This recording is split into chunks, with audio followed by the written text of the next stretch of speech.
The views and opinions expressed by tonight's guest and topic of discussion do not necessarily represent the official policy or position of Spaced Out Radio, Spaced Out Saturdays or Sundays, SOR Media, its hosts, syndicated carriers, or anyone associated with this broadcast. Any rebroadcast, reproduction, or other use of this broadcast or podcast without the express written consent of SOR Media is strictly prohibited. Listener discretion is advised.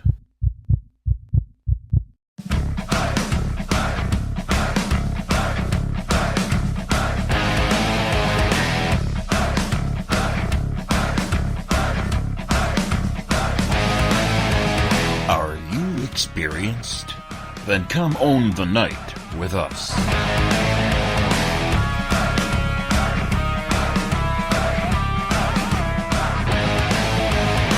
Little brother has taken control, shoveling dirt in every hole. Predators to condemn your soul, watching you and watching me. We're all stationed atop the mountains of British Columbia, live from SOR headquarters. This is Spaced Out Radio with host Dave Scott.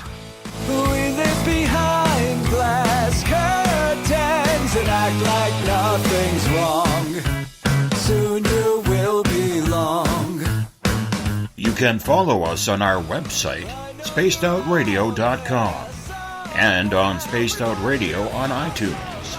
You can follow Dave on Twitter at Spaced Out Radio, and on Instagram at Dave Scott SOR, on Facebook at Spaced Out Radio Show, and on our YouTube channel, Spaced Out Radio. Brother wants to make headlines, be immortalized.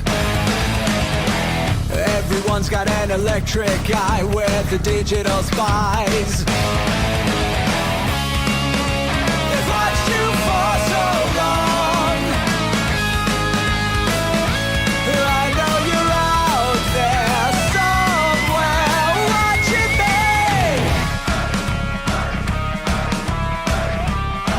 me. Buckle up, space travelers.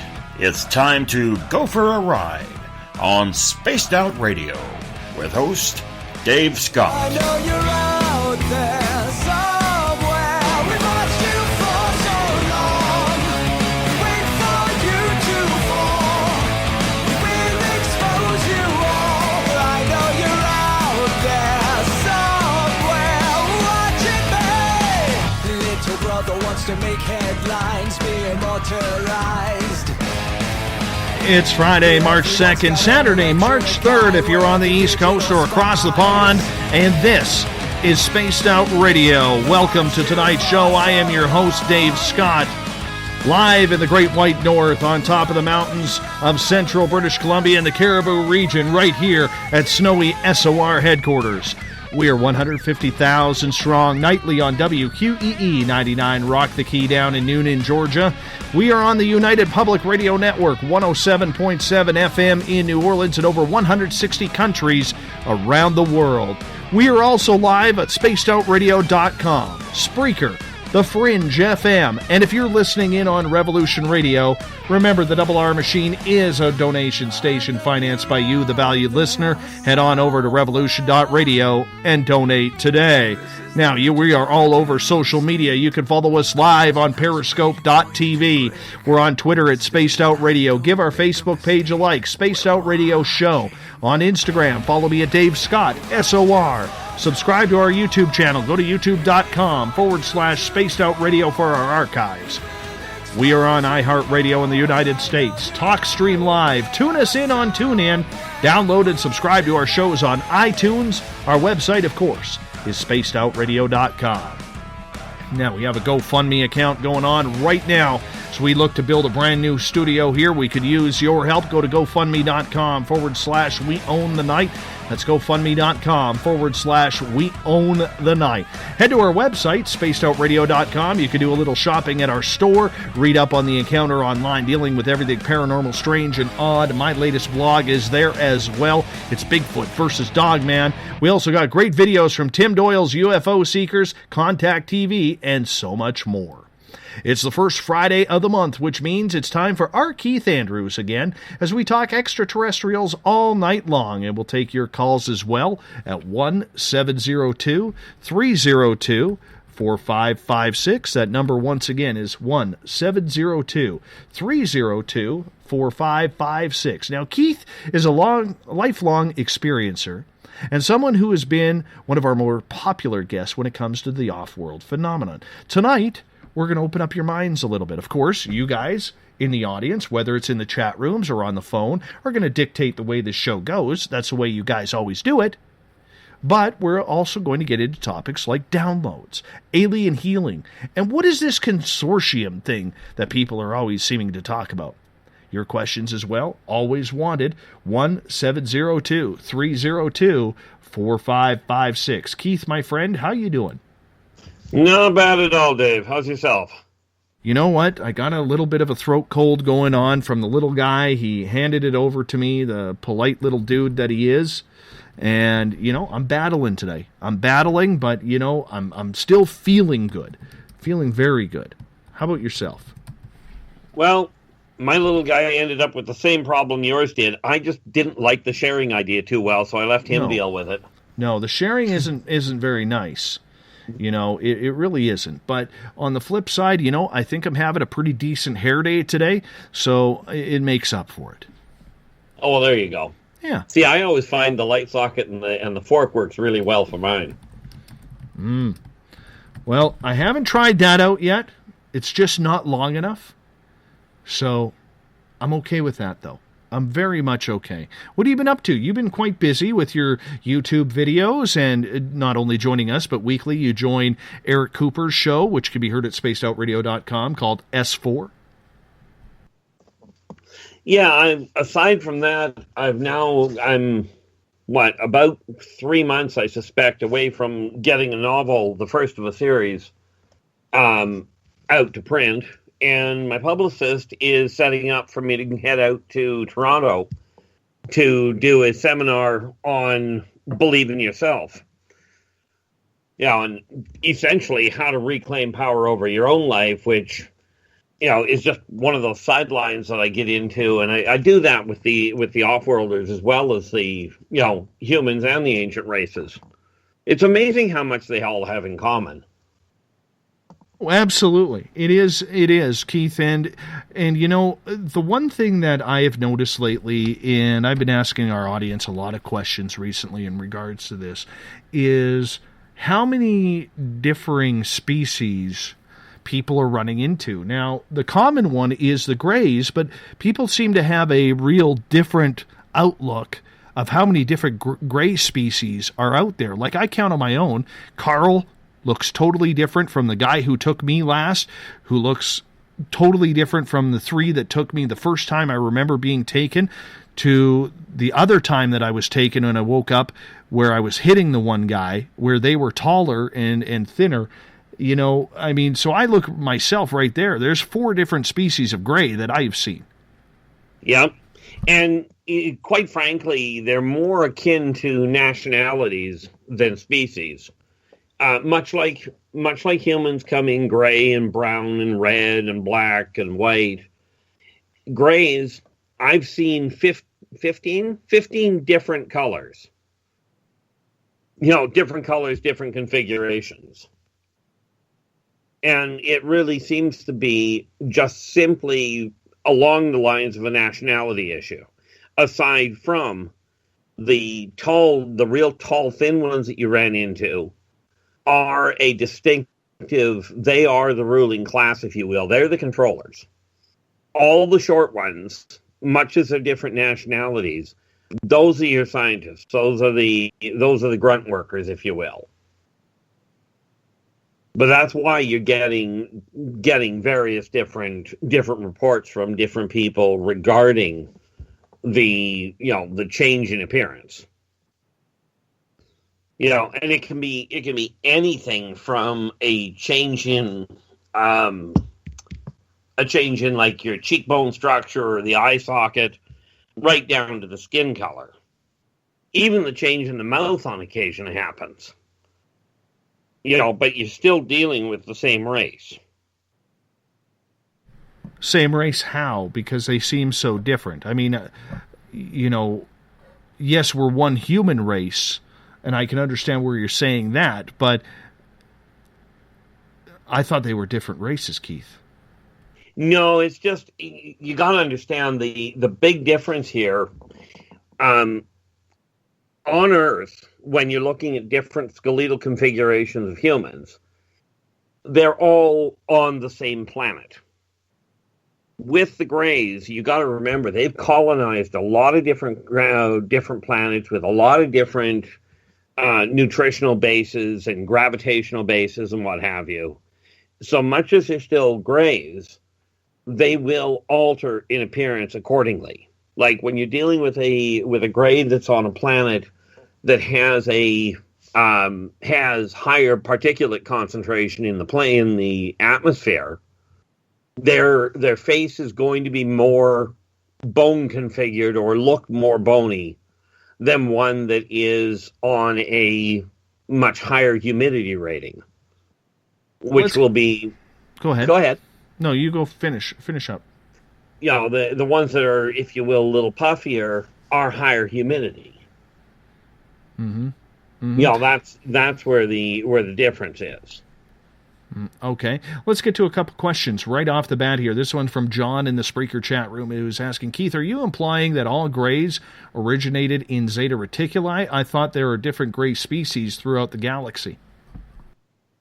Well, whether it was the issue of it being Zeta Reticuli being the original home, it's certainly their central point at this point. Okay, but yeah, ultimately, if we go back far enough, the Greys came out of one location and expanded, much like what humans are doing now. It's just humans haven't gone as far. The reality. Are you saying, Keith, that they were moved out? Because I thought they were some sort of AI type being. They are not AI. There are some people have built AIs that look like them, but they are quite frankly, they're not exactly reptilian. They're amphibian by nature, like by heritage, if you will. Have some people built androids of them? There are androids or robots of them. The answer is yes. But then people have built robots of humans too. All right, let's get to Joseph's question, and he's one of our newer listeners, so thanks, Joseph, for participating. He says, does the word race then apply? Do they procreate? Yes. Absolutely they do. People that tell me that they're on the verge of extinction, I'm kind of looking at the numbers of them going, well, if they're on the verge of extinction, then mankind is already extinct. Because there's an awful pile of them out there. But yeah, they are very much a race, as in they procreate amongst themselves, producing other little Greys. You just don't see the little Greys. Not the real little ones, anyway. So why the hybridization program, then? The hybridization program is, quite frankly, a communication issue. If you look now, humans are not the only ones that had the problem, but speaking from the human standpoint, you've heard of so to speak, a universal translator, as in a computer program that you punch in some words in one language and it pops out words in another language. Right, much like Google Translate. Now, that works great for the words, but it does nothing for the heritage and for the cultural inferences. So, what the Greys developed was a way, because inside every living genome, every cell of every living genome has a perfect blueprint of that whole memory bank. So in order to be able to actually communicate properly, understanding the culture of the race that you're trying to communicate with is imperative. The hybridization program, what they do is they combine two races, and by doing so, the cultural heritage is combined, and the hybrid now has access to an understanding of both cultures, making communication that much more effective. That's why and it's not just humans being used. It just so happens that humans are the easiest baseline to work with because they're the fastest replicating, and they've got the better superstructure. Okay. Does that make sense? Yeah, I mean, it does, but I mean, it's convoluted to what a lot of other people are saying, though. Absolutely. Contradicting, pardon me. Contradicting, yes. I hear a lot of people tell me that the Greys they're a construct, they're a probe, that they are an AI system.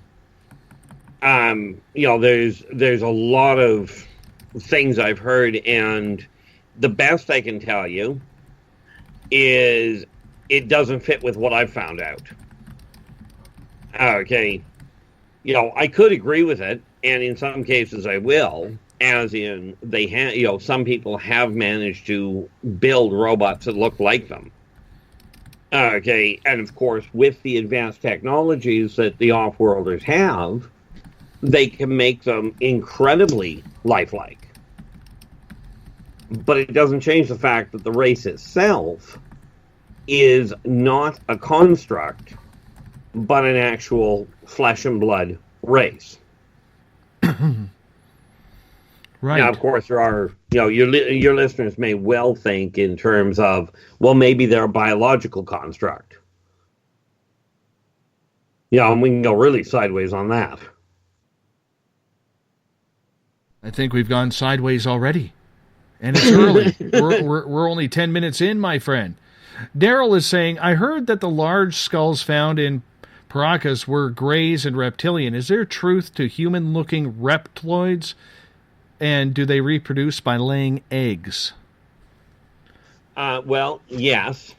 You see, the Chitauri, which are actually earthbound, they actually evolved here. They're not an alien race. They are an ancient race. Are humanoid in appearance and do produce by egg. They now, with the with the issue of a gray and reptilian cross, yes, that's been done. The skulls that they're talking about in Paracas there, quite frankly, my understanding of it, and obviously at this point I haven't actually physically gone down there, but my understanding of it is that they don't even have any human DNA to them that they could decisively say, aside from the appearance is semi-human, but the elongated skull is built wrong, as it were, as far as being a human one. Now, that said, there are some elongated skulls that are from back in, I believe, about the 1700s, where the native North Americans bound the skulls of the kids. And that result, you ended up with warped kids. They're like with warped skulls, not causing brain damage, just causing a difference in shape. All right, well, let's get to another question here. This one comes from Techman at #SpacedOutRadio on Twitter, who is asking, are hybrids then sterile? No. They aren't sterile, but they do quite often have, shall we say, challenges interacting with humans and therefore finding a partner. Because quite often it's not even a conscious thing on their part, but quite often you'll find hybrids are very, shall we say, socially kind of challenged. But they're not sterile by any means. Because you got to remember what the Greys have done is figured out how to combine them. It's not a question of forcing the hybridization. It was a question of figuring out how to encourage it. Difference between our science. But Keith, this contradicts everything that I know. Then, because if these hybrids can reproduce, why does the hybridization program continue? Because once you start reproduction, once a hybrid starts to reproduce, the offspring are, if you will, more built into. They're more focused on the planet that they're reproducing on, and so what has to happen is the Greys keep picking up new people to keep that hybridization, that cultural join, the cultural junction, very equal, very evenly based. Because in order for a cultural interpreter to work, it cannot have a preference to one planet or the next, to one race or the next. So what you're saying is it needs some sort of alien Viagra to make it happen. Not exactly. It's an interesting way of putting it. But they, because of the fact that they have to they've got to keep that balance in order for it to stay a viable translator. Okay, because you got to remember, the more that an individual gets attached to a given race, and that is done by being in a specific culture, if you're talking about reproduction, then the balance point of the interpreter factor collapses. It gets skewed one direction or the other. Well, this leads to Preacher's question then, and he is asking, are they unaware of the basic drive and libido? More often than not, yeah. Sometimes, you put somebody in the right position, in the right situation, and they'll figure it out. But more often than not, they are caught up in the socializing side of it, like as in understanding the cultural side, not so much the intimate side. So they haven't heard of Barry White, warm fireplaces, a bottle of wine, or anything romantic? Oh, no, there's a very big difference between hearing about it and comprehending it on an emotional base. I have no doubt some of them had. Don't get me wrong, but it took me forever and a day for me to hear about it. And I've been here a few years. Joseph is asking, can hybrids then reproduce with full humans? Yep. They're not sterile. That's the whole trick to it. And you got to remember, because this planet is such an important one where it comes to holding the database of the sector, having those interactions simply passes more information into this place. This is one of the reasons why humans have to stay, or why it's been dictated, if you will, that humans, being the dominant, technologically based, surface-dwelling race on the planet, on Earth, humans get control of the planet. They're the ones that guide the way it evolves. They're supposed to take care of it properly, but we'll settle for they've got control of it for the moment. On the whole, Gail wants to know how you know about their intimate business. Have you been watching alien porn, Keith? Come on. Come on. Well, let's see. Is there a good satellite channel for that, my friend? Yeah, probably, but I'm betting it's probably somewhere closer to Orion than it is around here. But the answer to her question is, quite frankly, because I've been in the hatcheries of the Sasquatchians, I've been in the hatcheries of the Teklek, I've been on the hybridization on the consortium vessels and on the Grays vessels where they do the lab work. The study side of it. So, this is where, and the fact is, where it comes to that side of things, I'm a whole lot, shall we say, older than what I may appear. Remember, my memories run back a whole lot of time.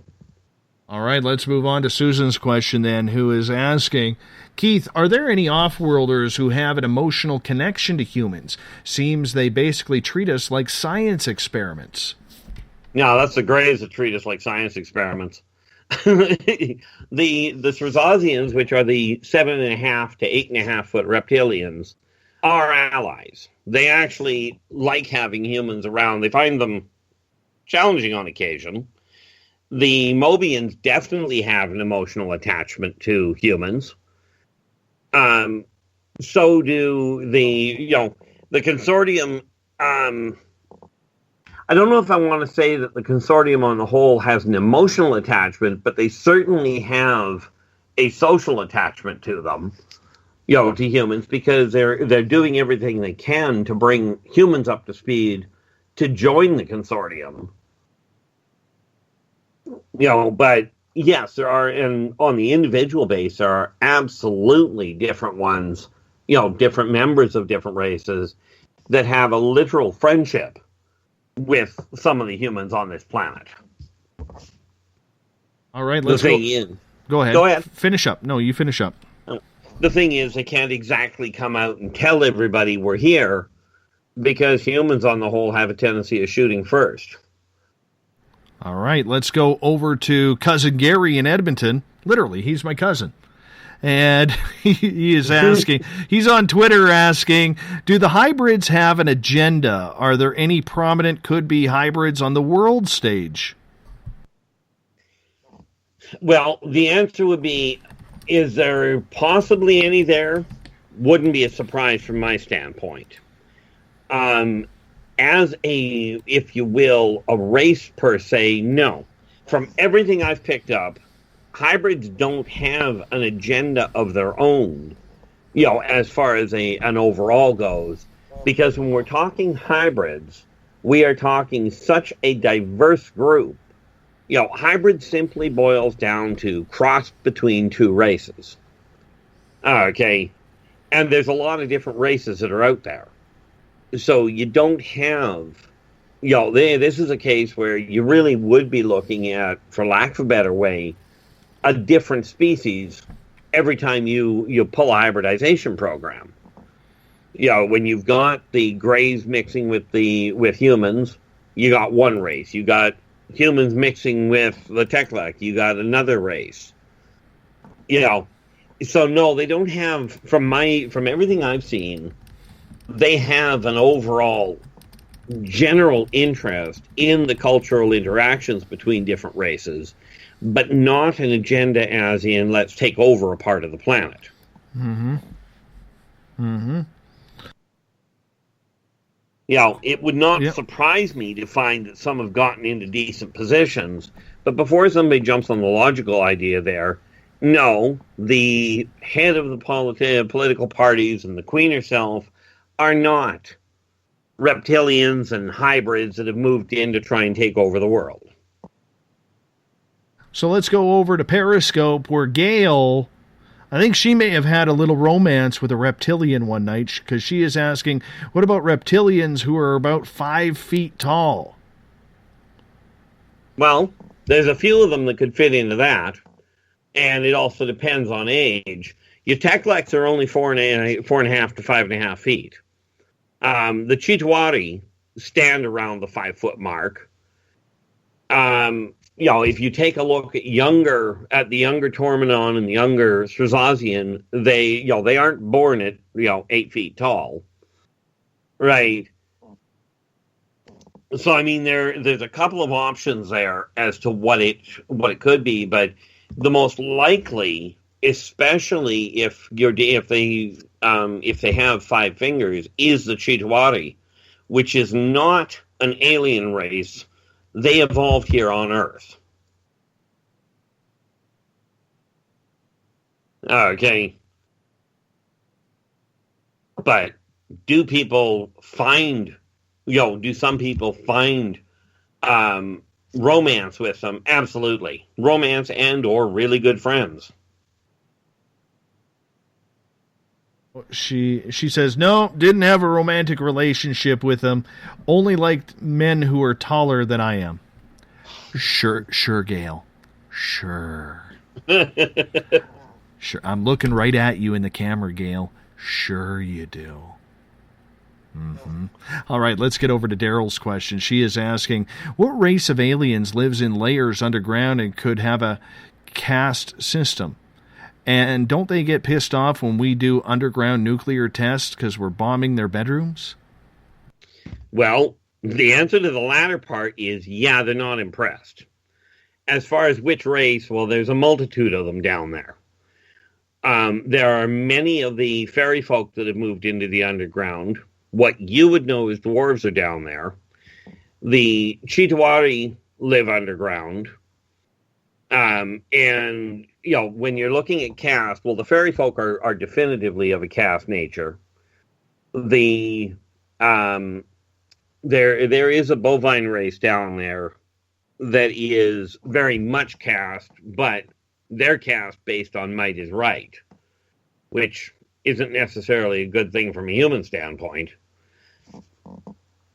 But yeah, the amount of damage that mankind is doing to the planet, it's in their eyes excessively short-sighted.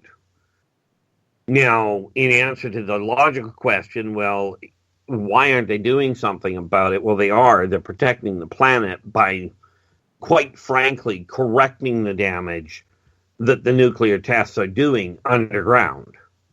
This is one of the reasons why the planet itself has not become a barren wasteland already, is because of the cleanup efforts. Okay, but that's the reality behind that side of it.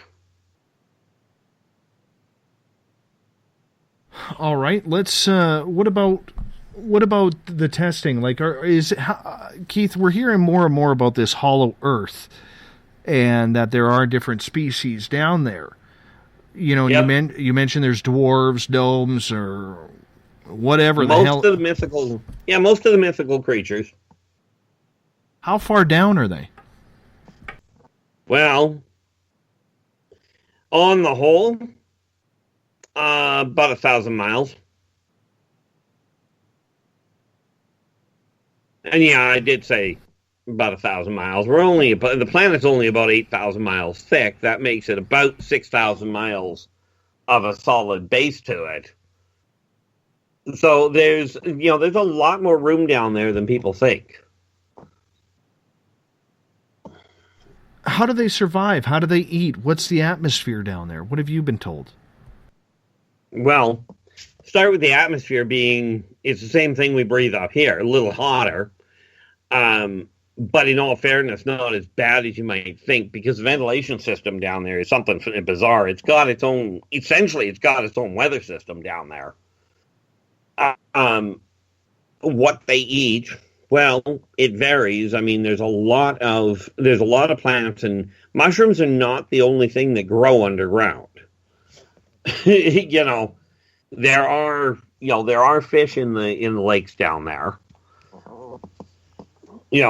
They do raise their own other animals that are, for lack of a better way of putting it, cattle comes to mind. They don't always look the same, but you still got the same issue. You've still got the same,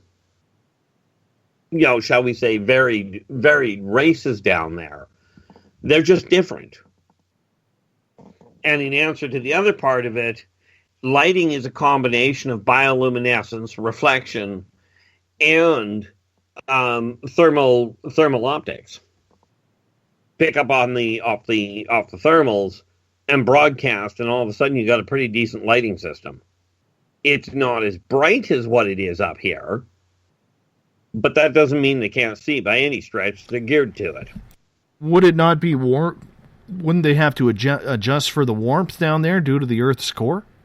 Well, yes and no, because they've got a cooling system down there that actually works very well.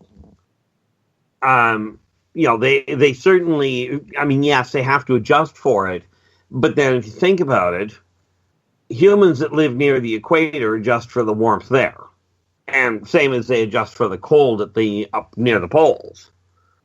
The ancient races that are underground, that are in inner Earth, have done the same thing over the millennia, is their bodies have adjusted to that kind of atmosphere. Gail is asking, is this sort of a Hobbit type thing then that these creatures do? No. Hobbit would only be, for lack of a better term for it, is only one of the multitude of races down there. You're looking at, because understand, essentially we've got a second set of continents underneath this one. So you're looking at everything from underground dwellers to plains runners, even aquatics. The only thing, the biggest difference being that the light is different. So, of course, their optic nerve has evolved differently. And they've learned how to, they've adapted over time to the difference in atmospheric density and in temperature. All right, let's get to Preacher's question then, who is asking, why did they allow underground testing if there's an entire civilization down there? Well, allow might be the wrong word for it, but why they haven't wiped out the human race is because of the fact that the underground testing hasn't gotten as close to their civilizations as you might think. That would be part of the issue. But, see, this is one of the things that I've always held with people, that if they don't start doing something properly with the planet, and they subsequently end up ticking these races off, the war will be over before mankind ever gets on its way. Because these guys are set up where they could drop a city out from under you by simply knocking the ground out. You've seen sinkholes before. Well, picture one the size of Chicago. They've got the capability of doing this. They just don't do it. Well, this leads to Adam's question, and Adnome has a great question following up here. He says, what about our fossil fuels then? Are they just their septic system? No. Fossil fuels are a natural evolution, or not evolutionary, but geological method of Mother Earth getting rid of waste material, i.e. plants and animals die, net result, you end up with fossil fuels. That applies to both above Earth, on the surface, and in the underground. Michelle at Twitter at #SpaceOutRadio says, my goodness, Keith, stop telling me about Middle Earth. This is where I'm trying to plan my next vacation.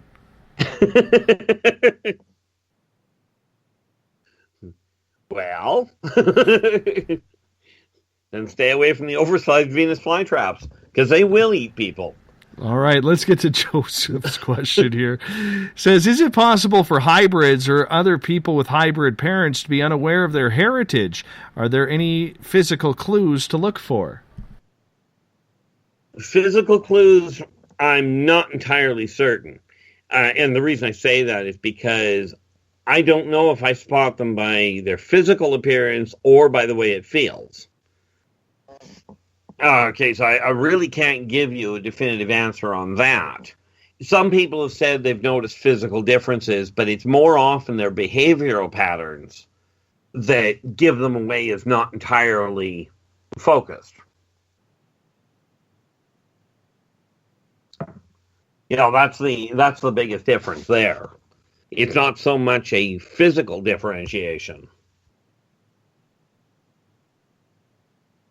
Are there physical clues, though, that one could check for to see whether or not they are, because they may not realize?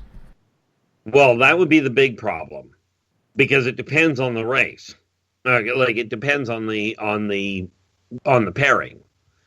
I mean, quite often, if you watch somebody's eyes, you can tell there's something just not quite all human. The problem is that there are so many variations. I've yet to find a static marker, as it were. Okay, like for instance, some races are very easy to spot.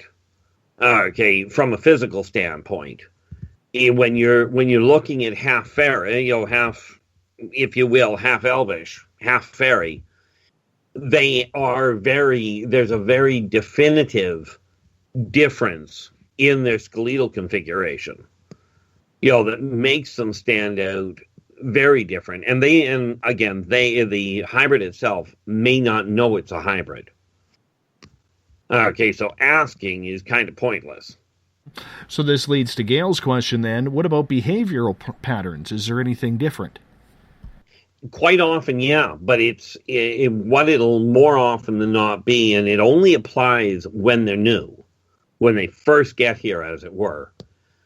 And that is that they will be very disconnected from how modern, critical modern interactions work. For instance, you take a full adult that looks like they're from a, if you will, normal first world country like Canada, the US, Britain, France, Australia, and they don't know the concept of money. This is pretty much a giveaway. If they appear to be adult and they don't understand the concept of it, you're looking at somebody that may not be all home. They may not be all human. There is a possibility that it's simply a very slow individual. And that's where it becomes an issue of, do the people that are observing this person know it? Like, know the person personally? But it really is it's a social awkwardness that goes beyond being uncomfortable. It's literally, they are often completely lost. Scientifically speaking, I mean, you said earlier that they have, a little bit different of body atonement underneath the skin and everything. Why hasn't science come up with something to recognize that then? Well, let's see. Back in the 70s, I was telling the doctors about the fact that they'd never understand human healing until they looked at the triple helix. They didn't find out about the triple helix until 98 or 99. This said, the best I can tell you is they haven't developed their technology far enough.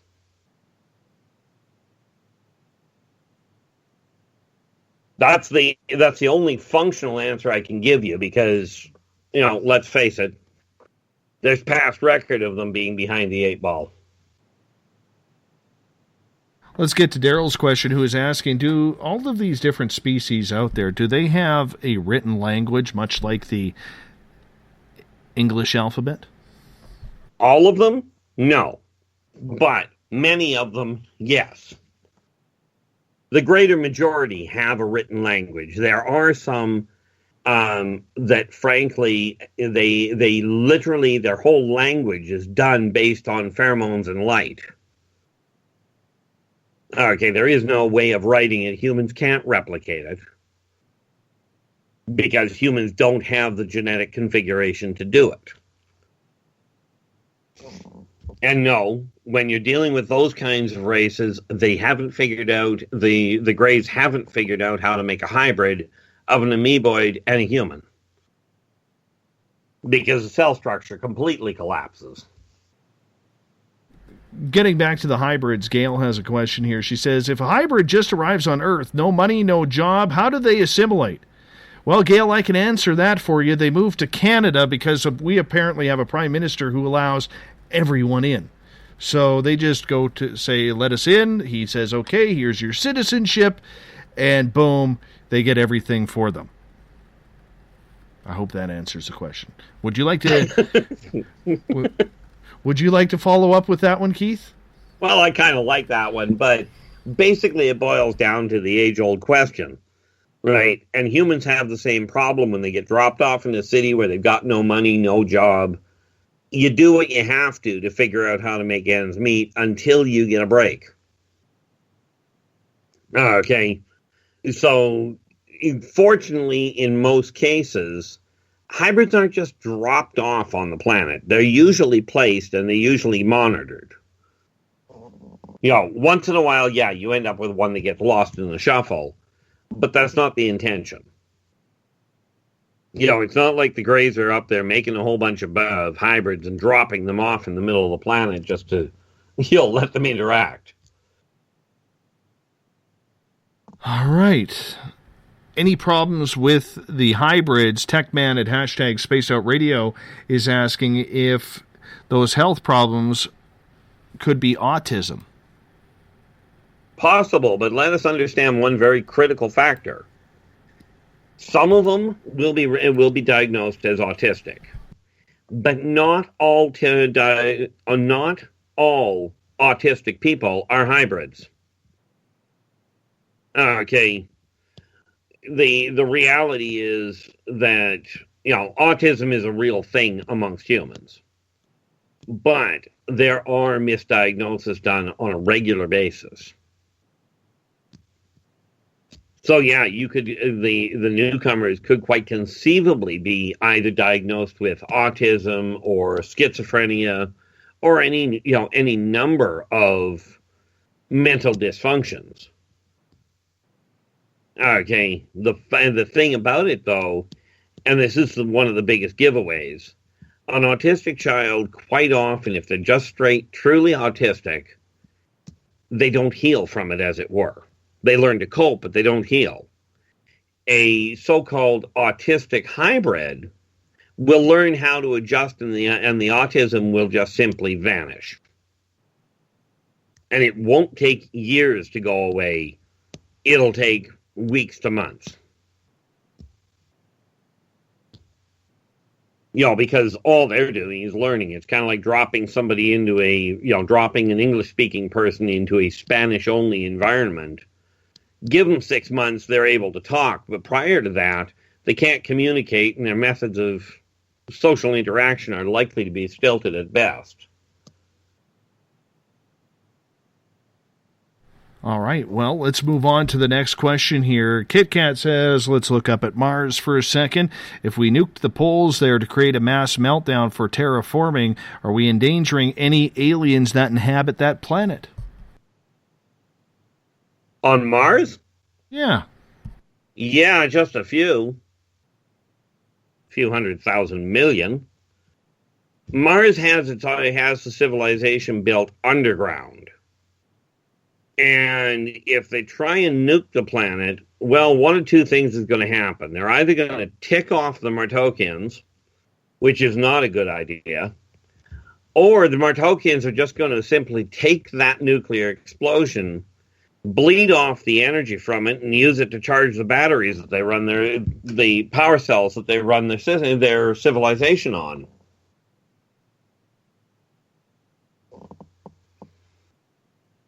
See, nuclear power is a great thing from mankind's perspective. It's very well advanced and it's quite useful, and in all fairness, a very necessary step. But it's not very efficient, and it's very easy to override the so-called damage. This is why the off-worlders don't worry about nuclear weapons against them, but they have a problem with mankind using them on the planet.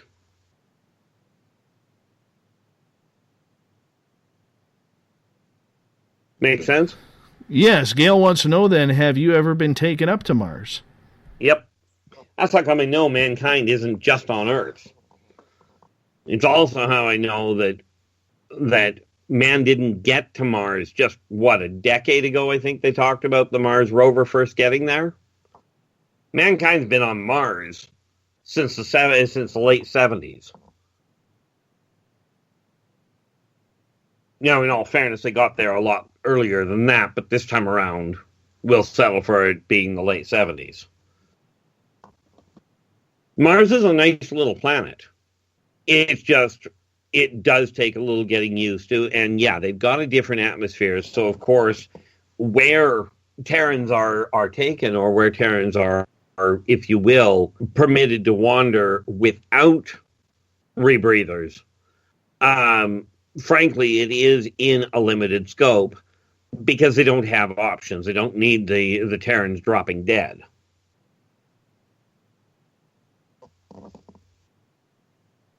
See, if you look at it, something that is, and you can check into this one, but my understanding is every time Mars hits its closest point to Earth, the UFO sightings triple. And if you think about the practicality of that, well, it makes total sense if you've got people trying to study Earth's evolution from Mars. It's a shorter trip if you wait till Mars gets close. You know, it's kind of like you don't study the winter travel of the polar bear in the middle of the summer. Just doesn't work that well.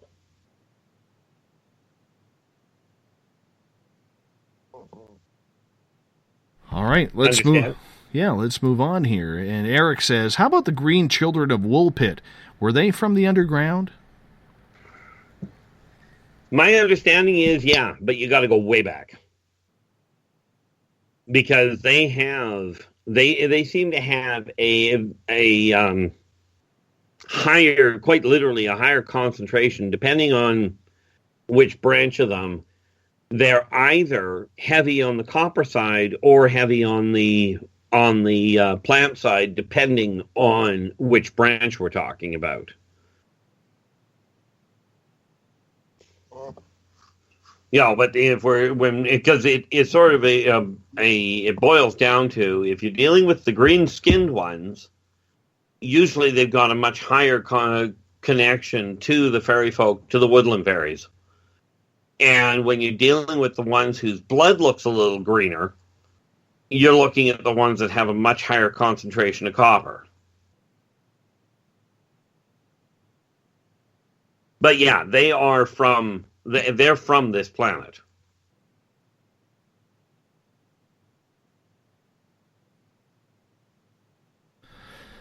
All right. Well, let's move on here to another question. This one comes from Bob in Edmonton. Hi, Bob. It's H-I-G-H. Hi, Bob. Bob is asking, what do you know, Keith, about the Rephaim, the giants are old, mentioned in the Bible. They are said to be in caves in stasis, ready to be released upon the earth again. As it was in the days of Noah, so it shall be in the days of the Son of Man. The Rephaim are often confused with the Nephilim, which are the fallen angels. Number one, giants very definitely did. When I say did walk the earth, well, they did. But you'll find them underground, and they're not exactly in stasis at this point, at least not the majority of them.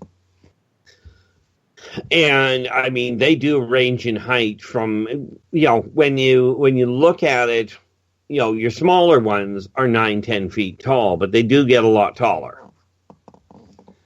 And it's not a question of being in stasis.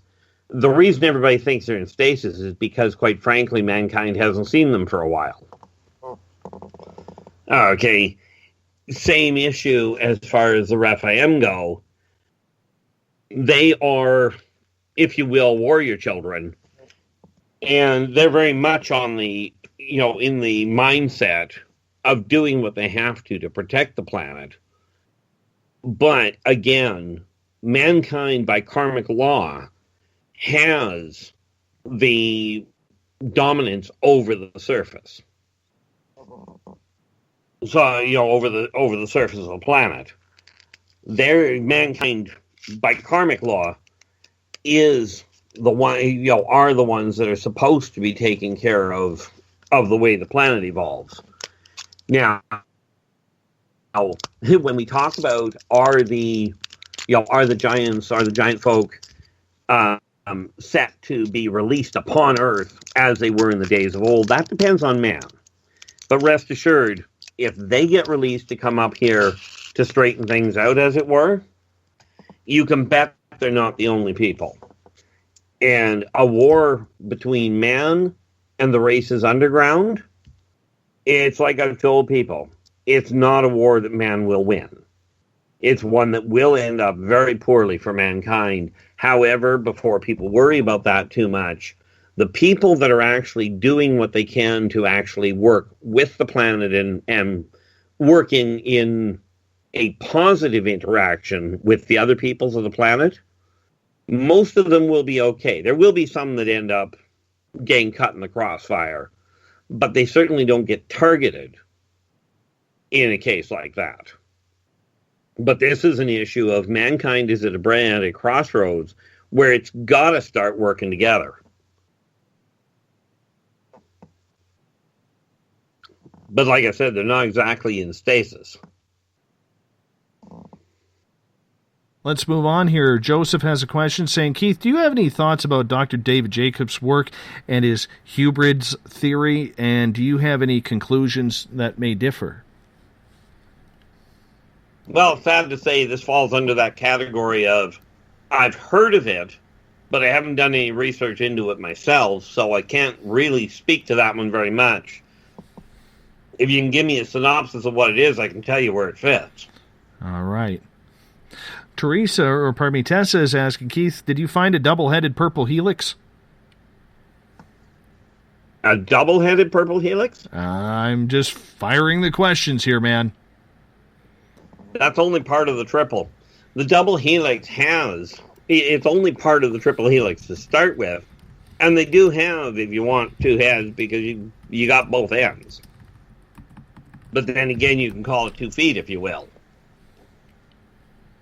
I'm thinking she's referring to a double terminate, and that's not human DNA.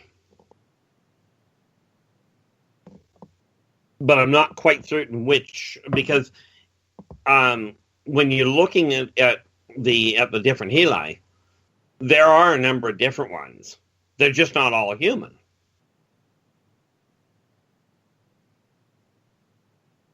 So have I seen them? Yeah. All right. Let's move on.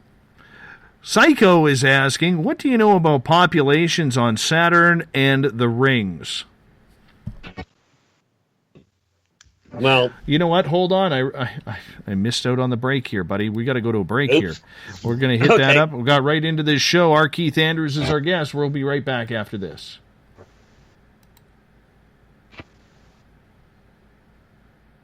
Find your escape where time has no limits. It's about living today and cherishing the heritage of yesterday. A spirit of adventure for what is new with the nostalgia of the past. Your timepiece is a reflection of who you are. Life surrounded by beauty from the world around us to the soul within. EscapeWatches.com. There is no time like the present to enjoy your escape. Use promo code SMF2017 for your 20% discount today. Lorian Fenton here, SOR listeners. Join me at UFOCon 2018 in South San Francisco, California, March 23rd through 25th, where 14 presenters discuss all things disclosure, UFOs, and aliens. Stephen Bassett, Grant Cameron, and Melinda Leslie address disclosure. Preston Dennett will present Inside UFOs. Your Dave Scott and Lynn Buchanan tell of amazing alien contact. Get tickets at caufocon.com. The freedom to post what you want, when you want. That's the social media freedom you need. Social Media Freedom is the free app in your app store. No need to worry about going to jail or being shadow banned any longer. It's the freedom to say what you feel. The freedom to know Big Brother isn't watching. It's the way social media is supposed to be. Social Media Freedom. It's time to set yourself free. Download from your app store today. Coming September 28th to the 30th, it's our first annual Caribou Paracon, put on by Spaced Out Radio and the Canadian Society of Questers. 3 days of paranormal, supernatural, and spiritual knowledge in the beautiful 108 Mile Ranch, British Columbia. Tickets are $150 Canadian for the event, being held at the Spruce Hills Resort and Spa. Come watch our featured speaker, Grant Cameron, along with Lorian Fenton, David Weatherly, Ross Allison, and more. The Caribou Paracon, celebrating everything paranormal. Hey space travelers, it's Joe Roop, your host of Spaced Out Saturdays. Come join me as we explore the realms of the paranormal, the esoteric, and everything in between every Saturday night at 9 p.m. Pacific, midnight Eastern. You know the truth is out there. Don't get caught sleepwalking. Come join Spaced Out Saturdays. That's every Saturday night, 9 p.m. Pacific, midnight Eastern, right here on spacedoutradio.com. Psychic Sundays, spiritual communication, ET contact, Sasquatch in your backyard. We will have it all on Cosmic Passport with me, Elizabeth Anglin. Each Sunday, starting at 9 p.m. Pacific, midnight Eastern, at spacedoutradio.com, I will take you on a journey of enlightenment. The goal is learning from the soul on out.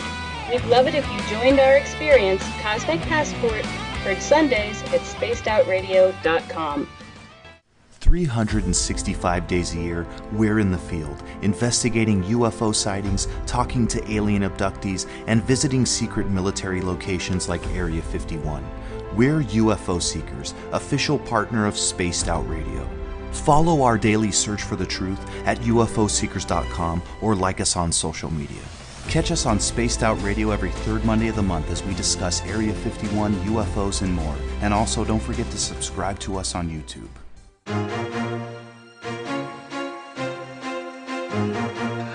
From coast to coast to coast, Blacklight Uncharted is taking on the paranormal across Canada. From ghostly hauntings to the UFOs flying above in conjunction with MUFON Canada, we're closely investigating what's going on in the northern skies and checking out the apparitions that walk among us. Check out our videos right here at spacedoutradio.com. We want to know your thoughts, we want to hear your experiences, and we want you to share your stories. The answers are out there, and we intend to find them. It's paranormal news at its finest. Welcome to The Encounter. At spacedoutradio.com, The Encounter online is SOR's trusted news source for everything weird and strange going on around the world. This is news editor Eric Markham. Our team of journalists are scouring the planet for those strange stories that rarely make the mainstream. No fear-mongering or fake news here. Head over to spacedoutradio.com and encounter The Encounter. Want to learn more about aliens, cover-ups, conspiracies, cryptids, and the paranormal? All you have to do is tune in S4 as we take over Spaced Out Radio Night, starting at midnight Pacific, 3 a.m. Eastern, each and every Saturday night, right after Spaced Out Saturdays. Hi there, this is Eric Cooper from Forest Moon Paranormal. Join me, Corey Ruiz, and friends as we discuss the hot topics of the night. It's fun, entertaining, and as dark as the night. Find us at spacedoutradio.com. Are you interested in advertising on Spaced Out Radio? Head to our website at spacedoutradio.com and click on our advertising tab. There, you will find an assortment of ways you can get your product out there with us, from radio commercials to banners and social media. Have a product you like our hosts to endorse? We can do that too. Visit spacedoutradio.com for more details. Do you want to know what's really going on in your world? Do you have questions about who you can trust in the mainstream media? Then look no further than the Rebel Planet. Come get the straight answers right here at spacedoutradio.com. Join me, Jamie Sexton, creator of Rebel Planet News, as I fill you in on the stories behind the stories. All you truth seekers, be sure to tune in to Rebel Planet on spacedoutradio.com the third Thursday of every month. Hey, this is Canadian Paranormal Investigator Mike Moore. The third Wednesday of every month, I'll be teaming up with Dave Scott to bring you Ghosts of the Great White North. Each month, we will bring on guests from across Canada to discuss their ghostly encounters. Canada is a paranormal hotbed with stories you've never heard, so we're going to bring them to you. So get comfy on your Chesterfield, grab a donut, and join us, eh?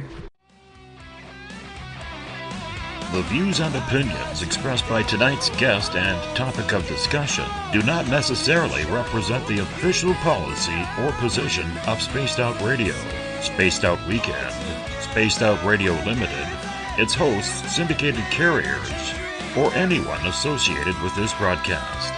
Would you like to connect with us? Head to spacedoutradio.com for all your latest show info.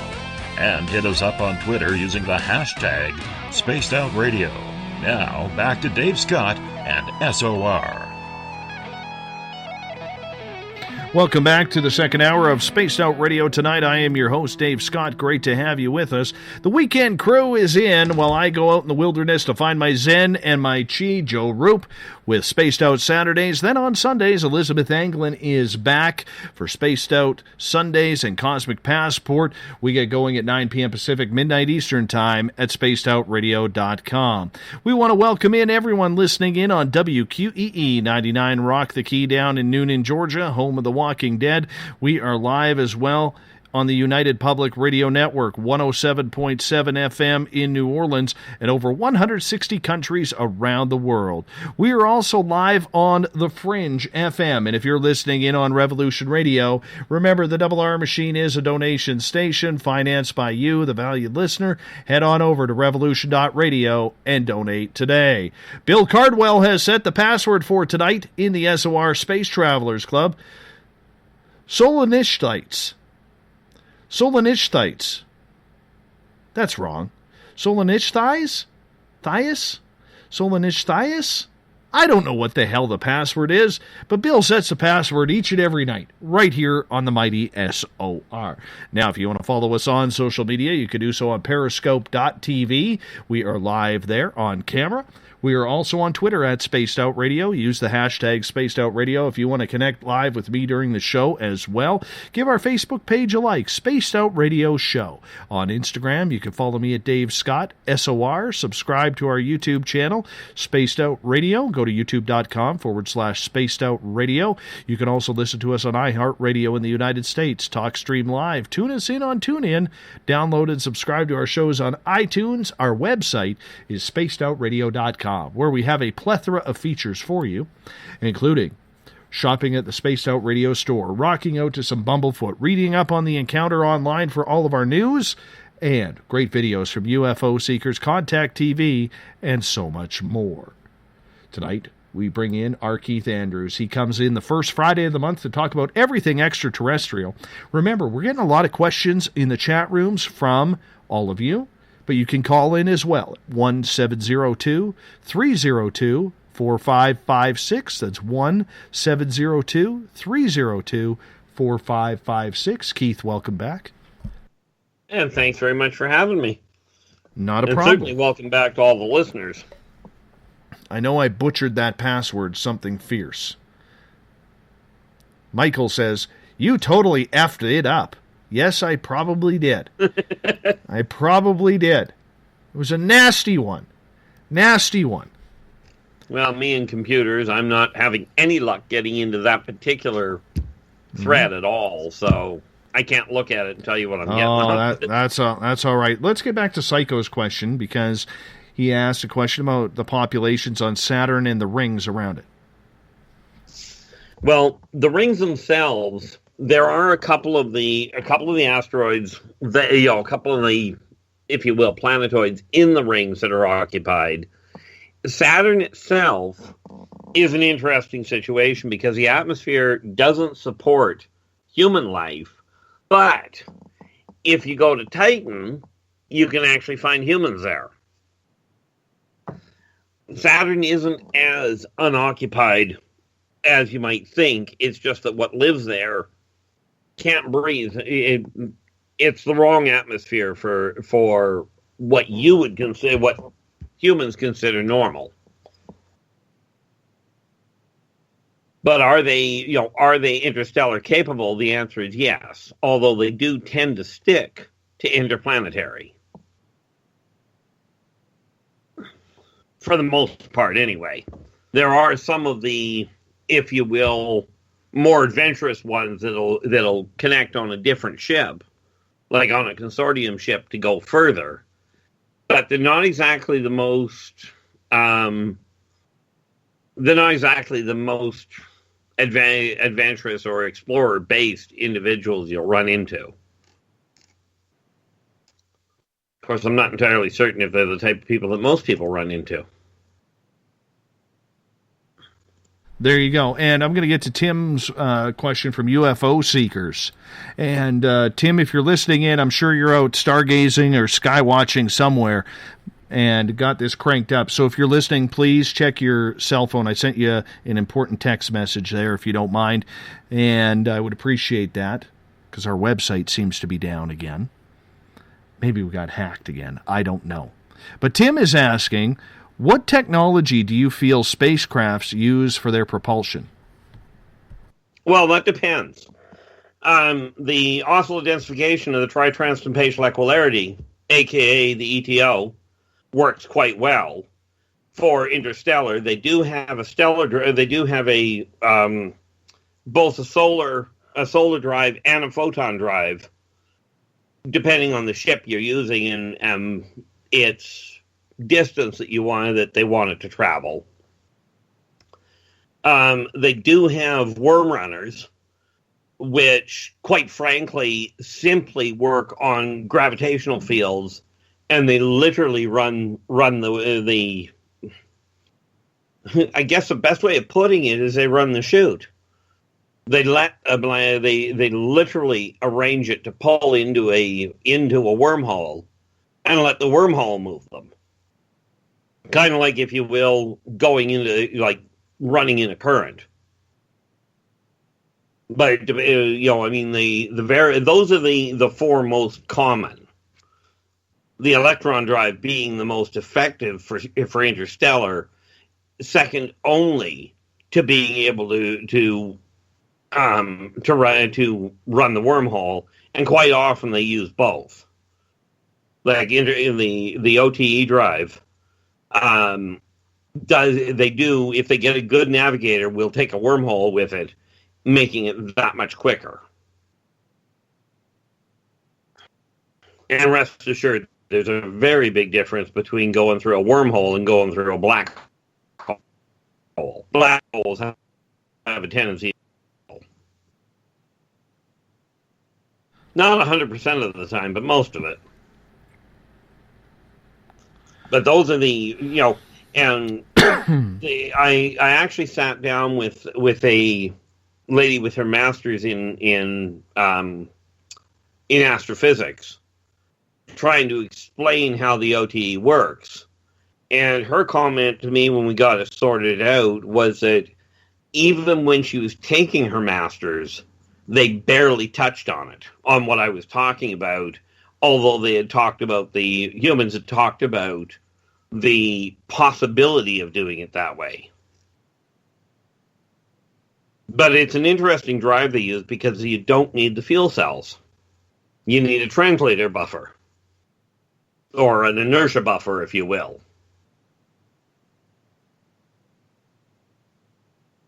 But those are I can go into more detail with it, but I don't know if you want me to go there. Oh, might as well. We're right there. We're in the middle of good conversation. Well, the OTE, when you're looking at it's an electron drive. Now, if you look at basic physics, I think it's physics it'd be off of, or basic chemistry, one or the other. This is where Preacher comes in real handy. But atoms have, they've got electrons running around them. And electrons regularly, of their own accord, let go of whatever atom they're on, and they move on to another. They'll reconnect with a different atom. This is just an ongoing normal thing. The electron drive picks up the shock wave that goes in front of an atom, in front of an electron, fires it through a regulating mechanism to generate the thrust. Needless to say, much as it doesn't have as much acceleration as some people would like, it's got a constant acceleration. And the whole way of slowing it down is they shut down the one system and open up the back end, if you will, to catch the retreating electrons that they're passing, to act as, if you sort of a umbrella factor. You know, kind of like a chute to stop the ship from going forward. It doesn't have a distance, like there is no distance limitation on it. There is no speed limitation. And in answer to the other question, they have a navigational field. There is it's not a deflector field they use, but using that same energy coming off the electrons, off the shockwave, they have a way of dropping their ship out of sync so that it can pass through a star without actually being destroyed. Now, of course, if they drop it back into sync while in the star, well, let's face it, that's going to end in a very bad situation for the planet or for the ship. Won't do a thing to the star. There's just way too much of the star. You know, but and this is why they can maneuver as fast as they do, because of the propulsion guidance system that they've got. As far as how it's not a question of with Terran ships you have a front and you've got a back, and you have to maneuver it so that the back is always doing the pushing. With this system, you don't have to. You rearrange where the engine is by simply opening up a different flue. Net result, you can pull a 90-degree turn in a heartbeat without the gravitational side effects. Okay, and again, this is one of the reasons why humans can't, at this point, replicate it. Because mankind's equipment is not sensitive enough to pick it up.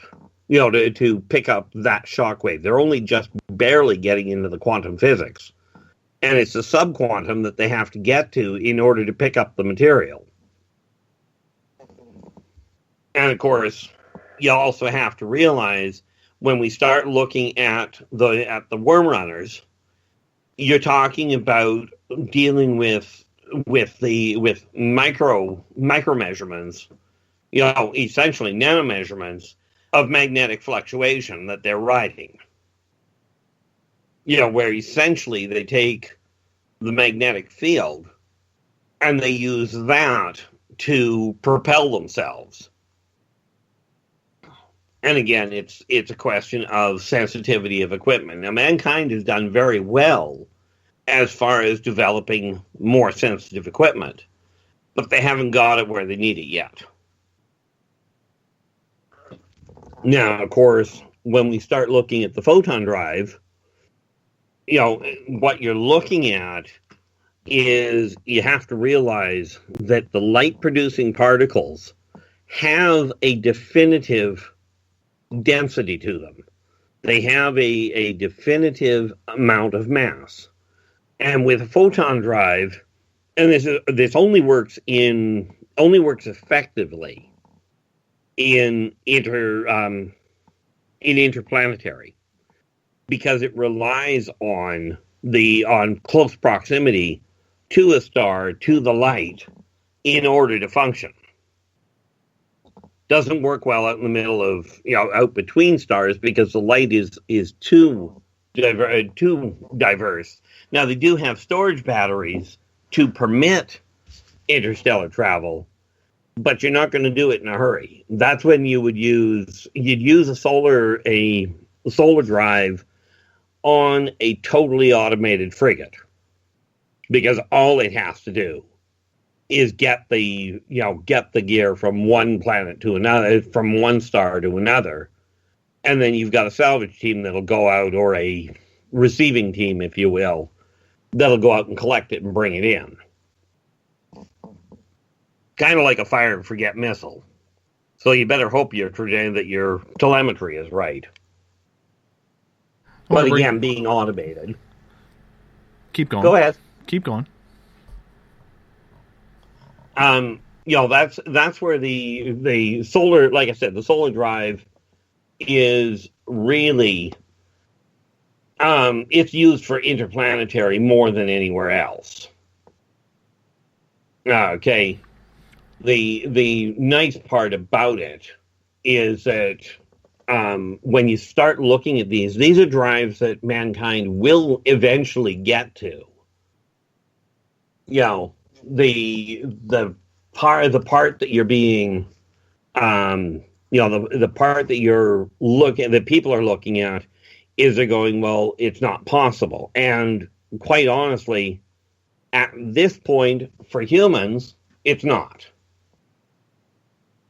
That's the biggest issue. Techman is asking, do they run on or travel on gravitational waves? Some of them, yes. Absolutely, some of them do. Gravitational, magnetic, again, we've got an awful lot of variations because of the different races and the different technologies. But gravity itself is an interesting situation because they run on gravity using it as a push, not as a pull. Net result, they can get some pretty dynamic turns in, and they can get their speed up a whole lot faster by hitting the currents in between magnetic fields. Simply put, that's how the worm runners actually figured it out, was by riding the magnetic waves first, or the gravitational waves first. Of course, when you go to the early worm runners, they found out that the black holes were a really bad place to try and cut through. It is possible, but it's not a good idea. My mouth is watering here because Kit Kat, who does all my internet stuff, she got me an early Christmas present that she will be, or Christmas birthday present. My birthday's in 2 months. Nice. Yeah, and it is the Pacui One Chip Challenge. So basically, this is it's a Carolina Reaper potato chip, and it only comes in one per package. And okay. I like hot sauce. I really like hot sauce. And this one is 1,569,300 Scoville heat units. I think that's called flash fry. Yeah, so if you take your average jalapeno, it's around 2,500 to 8,000 Scoville units. Frank's Red Hot Sauce is anywhere between 16,000 and 40,000 Scoville units, yeah. So on my birthday, I'm going to do this on Periscope Live and on the air live. My mouth is watering just thinking about this. The hottest hot sauce I have in my fridge right now is 1.5 million. And that hurts. I'm not going to lie. That hurts. Yeah, no doubt. Yeah, I'm not that heavily into the spice side of it by any stretch. Oh, I'm very much looking forward to this. Kit Kat, it better get here for my birthday because I want to chomp on that thing. It's going to be hot. I'm going to have a big glass of milk beside me, I can tell you that. Oh, my gosh. Yeah, I think they call it a 4-liter gallon, a 4-liter jug. Oh, my goodness. Or a 1-gallon jug? Would that be 4 liters? 4 liter, 1 gallon, same thing. I mean, there's a difference, but it's about the same size. I'm excited about that. I'm going to do that on the air. There might be some swear words. That's going to be hot, but I'm going to do it. Yeah, and you're welcome to it. Yes. I got to figure out when is my birthday show. That'll be May 24th. May 24th, we're going to do the Carolina Reaper One Chip Challenge. Gee, I age a little faster than you do. I'm ahead of you by a couple of weeks. Yeah, you are. Barely. That's going to hurt. That's going to hurt, man. That's really going to hurt. And I'm already excited about it. Already excited about it. See, I'm a bit of a wuss. I really don't get excited about getting hurt. Yeah. No, I'll do it. I'll do it. Like I said, I got a 1.2 million Scoville unit hot sauce in my fridge right now that I really enjoy. I put that on everything. Adds a little zip to everything. But the 1.5 million, it's called Aubrey D's Scorpion hot sauce. It's horrifically hot. Horrifically hot. But it's good. It's good. So I definitely am going to do that one chip challenge on the air. I'm excited about it. Thank you, Kit Kat. I'm pumped up now. I can't wait. Can't wait to do that. All right, let's get to Joseph's question here. He is saying, Keith, are there any good, realistic representations of aliens, hybrids, or alien civilizations in movies or television that you've seen? Yep. In Jupiter Rising, the reptilian they show there is a beautiful rendition of a Tormenon. When you take a look at the original show Aliens, starring Sigourney Weaver from way back, aside from the extending jaw, beautiful rendition of one of the insectivorids that are out there. And yeah, they really do have acid. Nasty little critters. When you take a look at the critter off of Predator, that one is all too real, and he is very much a hunter. The Greys, obviously, that everybody's seen. The best rendition I ever saw of the Greys was Close Encounters of the Third Kind. And that shows both of the styles of Greys quite nicely. There is on YouTube, and I don't even know how to find it, but there's a short film on YouTube that shows a couple of Tekla, perfect shots of them running through the sewers, running through the storm drains. Where it comes to, it sounds really, really quirky on occasion, but the Marvel rendition of the Norse gods is actually way more accurate than you might think. And that's just a few right off the top of my head. Now, of course, if we go for Attack of the Killer Tomatoes, those were not real, but it was kind of a campy little show. I'm just trying to think of any others that I've seen that are really Close Encounters of the Third Kind. Yep, by Spielberg back in the 70s, I think. Yes. That show is, bar none, in my opinion, the best rendition that anybody's come up with of them. Because that the final scene in that show shows a whole pile of the little graves and the one controller. So if you haven't watched it, I don't recall if I've seen the newest rendition, but the original is the one I'm referring to. All right, let's move on here to another question. This one comes from Guy. Guy is asking, are magnetic fields able to move time around an object like extreme density? Not exactly. Time itself is kind of an odd thing. You don't actually move time. Time moves forward. That's the only direction time goes. You cannot travel backwards in time, but because of the way magnetic fields work, they can actually make it seem like because they either slow down or speed up the transition of a vehicle from one location to another. It can seem either to slow time down or to speed it up, but in all fairness, it doesn't.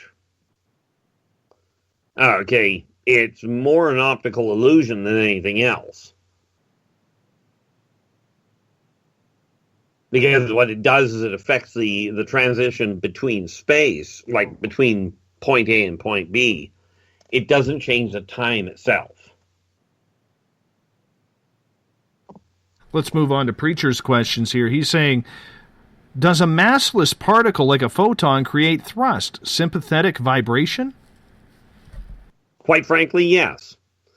Problem is that mankind's technology hasn't evolved to the point of being able to pick it up effectively yet. But when you take a look at a so-called massless particle, it has mass. It's just on such a small scale that human technology doesn't register it yet. And it is not passing in a vacuum. It's passing through other particulates, and that's how it creates the shockwave. It's kind of like playing pool. On a very small scale, if you think about it. Problem is, like I said, mankind's technology isn't sensitive enough yet.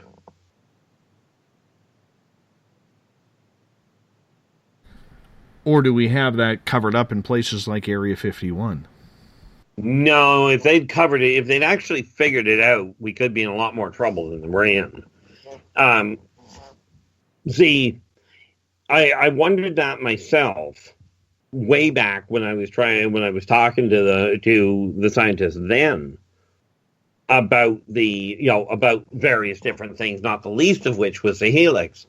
And the helix is a heck of a sight bigger than what is needed for the photon, for the shockwave in front of a photon. But the photon itself is not a solid particle. It's a composite particle.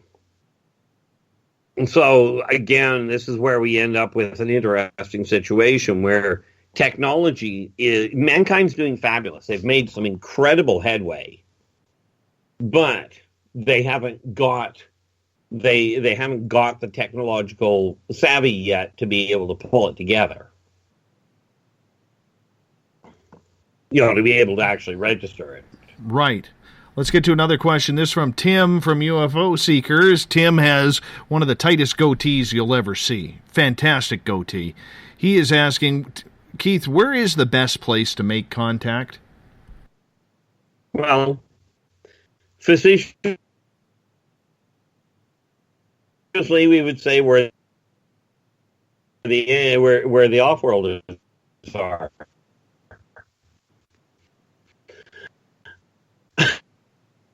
Your Skype is cutting out a little bit, buddy. No, that's undoubtedly my fault. There we go. There we go. So Tim's question. Tim's question is, once again, where does one go to make contact? Well, the unfortunate part is that depends on where you are.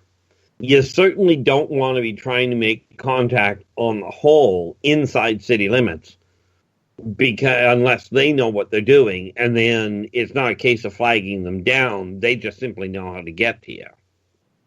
But if you're trying to track them down, most of the time you go into the quieter areas, remote areas, where something is happening. You don't want to go out in the middle of nowhere on the whole, because there's no, they can get their plants, certainly, but if the off-worlders are looking to study humans, they'll do it for the most part on the outskirts in the rural areas where there isn't a lot of technological lighting, where there isn't a lot of technological wiring to worry about, because they want to come in without creating too much of a disturbance. Now, of course, people have to figure out in their own area where that fits. And, of course, quite often near water is actually a really good area to go. And in answer to the other side of it, your clear nights, i.e. when it's a cloudless night, is so much easier to see things than if it's overcast. But that's a couple of the things you want to look for. I just can't be overly specific because it really does depend on where the people are, where you are. as far as where your best location is going to be. I think the location can be absolutely anywhere.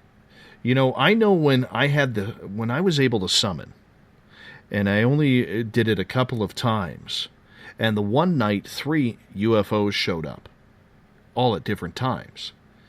Right. But I read that what you're supposed to do, and this is according to this dude in California who summons all the time, you stare up at a piece of sky and you just keep your energy there. And you send up everything in that sky, like, come on, this is where I want to see you, this is where I'm focused on. And then you're supposed to, meditate to bring, clear your heart and your soul chakras, and then boom, they will come up and try to appear. So, one of the things that I tried that out a couple of times and actually had success with it, but I was only able to do it a couple of times. And yes, I do have witnesses there who were looking or were there, but I think too many times that we don't take the time to try and connect. What do you think about that, Keith? Well, number one, I absolutely agree with you. That method that you've just described absolutely has merit to it because of the literal psychic emanations you put out with that kind of focus that their sensors will pick up. And worst case scenario, they'll come to find out what's making the disturbance.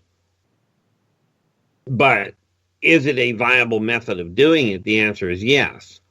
The one caution with that is that you want to make certain that you really stay focused on the idea that only the benevolent ones, and it's best if you know what race you're targeting, so that you can literally call for what you're looking for.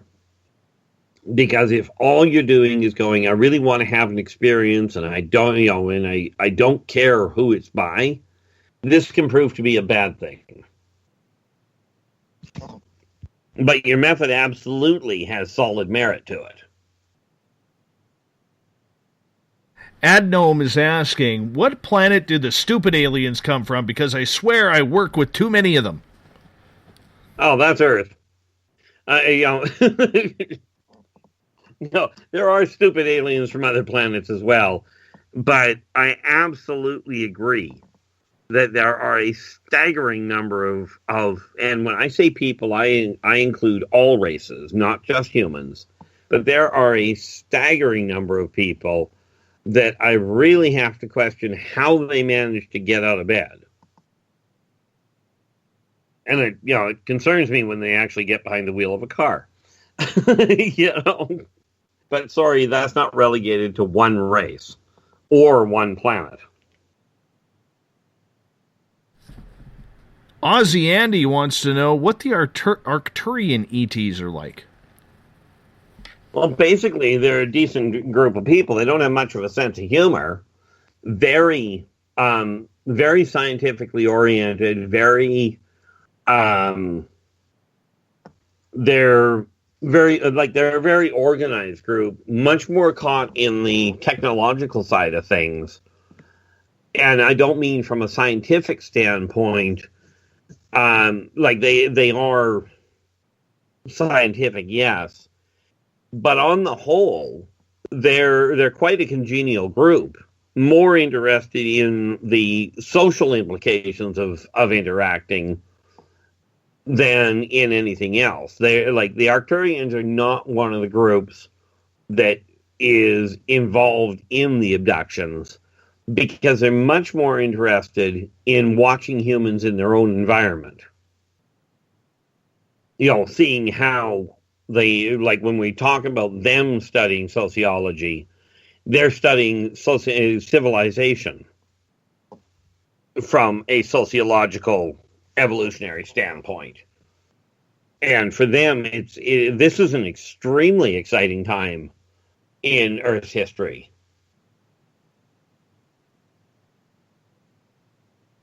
But like I said, the Arcturians are a nice group of people, and fortunately, they're about as honest as they get. in other words, if you ask them something, they will give you a direct answer. Whether you'll understand the answer or not, that might be another question. Mm-hmm. Susan is asking, Keith, do you still go off-world? Yep. How's that for a short answer? How often? How often? Usually once a week.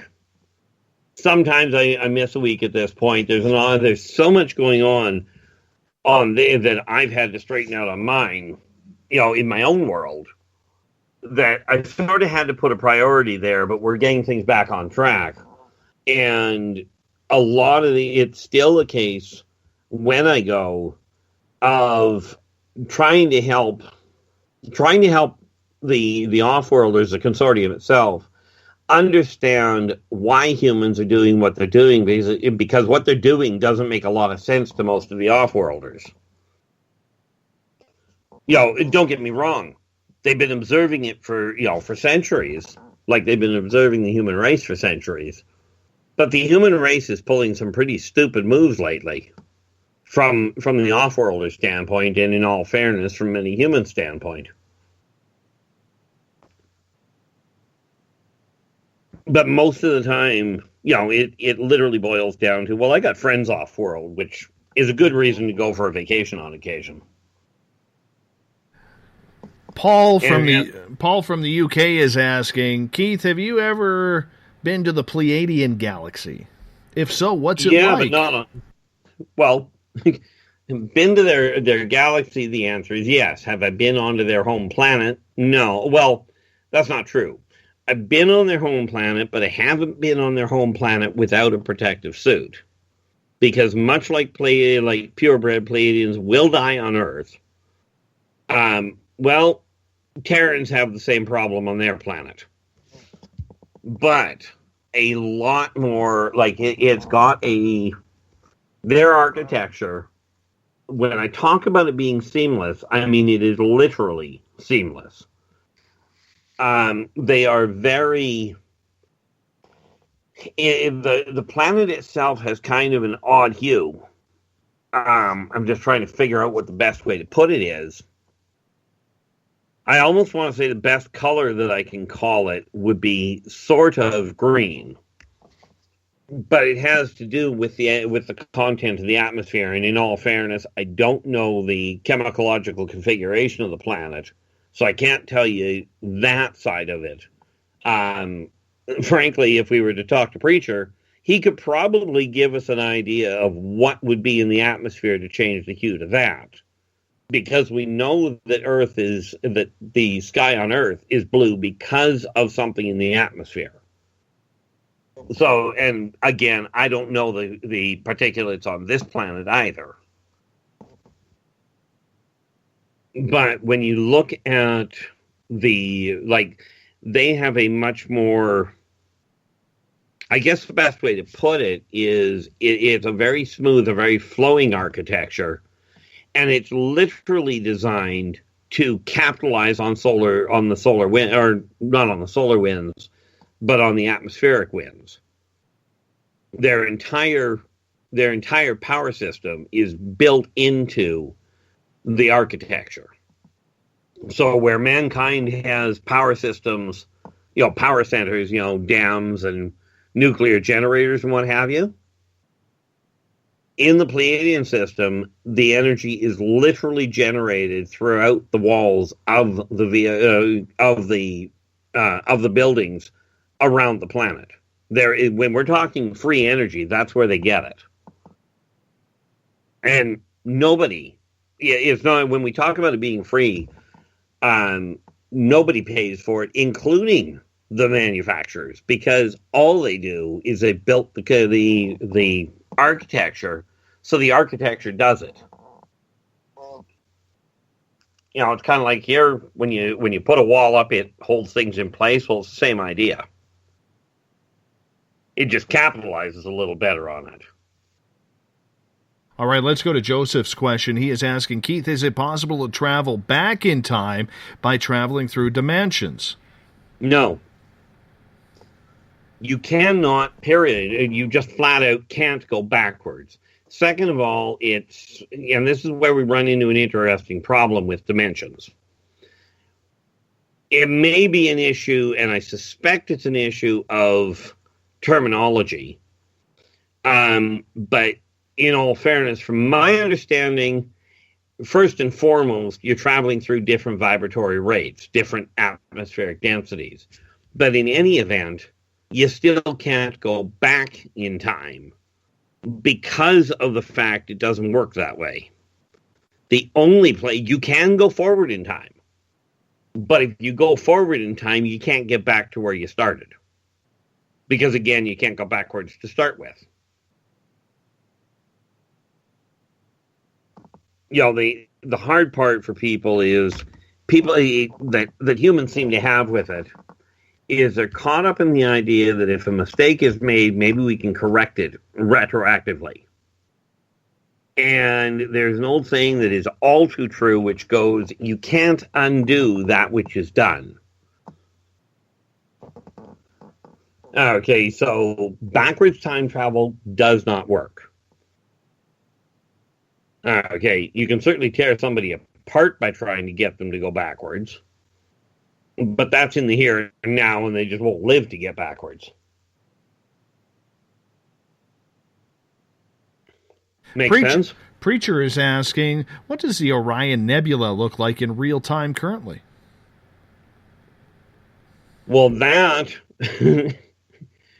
from what I've had it described to me, I think the best way to put it is one heck of an acid trip.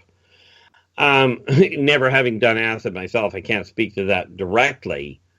But it is a phenomenal array of photonic emanations in real time. It's kind of like standing inside a kaleidoscope, because the transitory, when you look at the nebula itself, and I don't mean the planets inside the nebula, I'm referring to the nebula itself. The discharge is just it's better, quite frankly, than the Aurora Borealis. And I'm pretty certain you've heard the Aurora Borealis yourself. Yes, I have, once or twice. It's a beautiful little thing. Oh, it is. I was lucky. I heard it once. Sound I'll never forget. Oh, last fall, during the show here, I was so pissed off that it was happening during the show. We had the full color spectrum going on right above SOR headquarters. It was nice. It was absolutely phenomenal. Like, I had seen the Northern Lights a couple times previous, where, you kind of got the white haze dancing around, and then you maybe get a little bit of green. But this was the yellow, the orange, the blue, the red, the pink, the green. It was unbelievable. I'd never seen it like that before. Never seen it like that. Well, take that and amplify that 100-fold. That's kind of what you're looking at and what you're hearing, and as you well know, with the Aurora Borealis, you feel that wavelength. It's an incredible sensation.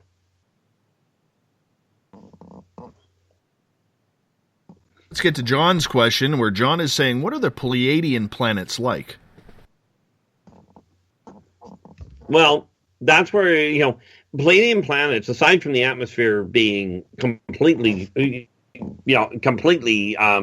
terminant to Terrans, they've got a different plant life. The architecture is one thing, but the plants themselves, they've got a real neat, how do I put this? When you look at the plants, you actually can listen. It's easier to hear the plants talk to each other on the Pleiadian home front than it is on Earth. And the plants here speak to each other a staggering amount, but there, the whole planet is alive. But you also have to remember, one of the biggest things about those planets is that the denizens literally talk to each other. Like they cognitively interact. And when we're talking about one of the biggest things, the odd part about the Pleiadian system is they don't have war. They don't even have, even amongst the animals that live there, they don't kill each other. And don't get me wrong, they die. They may die for any number of reasons, such as misstep, or, you end up with a flash flood and therefore some of the animals drown, this sort of thing. But none of the animals there are predators. There are a lot that are scavengers. But for the most part, and this is going to sound really bad to a lot of people, there was a show way back in the 70s by the name of Soylent Green. And the best way I can put the Pleiadian system is that when something dies, the system, the entire ecosystem, pulls it apart, breaks it down, and the water that is available is so rich in side effect nutrients that that's where they get the nutrients. And in most cases, most of the animals literally absorb the nutrients through their skin.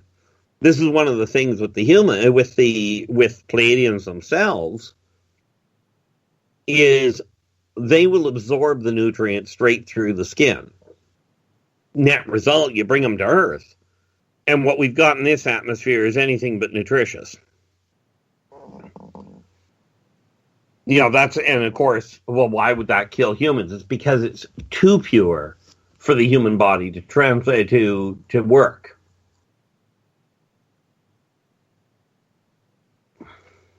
I'm hoping that makes sense. It does. All right. We got about 5 minutes before we got to go to break here, Keith. I'm watching the clock this time. Actually, 4 minutes. Joseph, I'm going to get it on time this time. Joseph says, do aliens have an equivalent to psychedelic experiences and or spiritual world travel? Well, the short answer is yes. It depends on the race. As far as what they use from if you will, a narcotic. And some of them do have their own types of narcotics, and we won't get into where they get some of them. But they absolutely have their own spiritual way of looking at things, their own perspective of God or gods, depending on which race. And they absolutely have their own methods. Astral travel is the same for everybody. Doesn't matter what planet you're from. Doesn't matter what race you are. Astral travel is done the same way. Get out of your physical body and go. The techniques for getting out of your physical body is another issue altogether. Okay. But yeah, they absolutely have their own variations on it.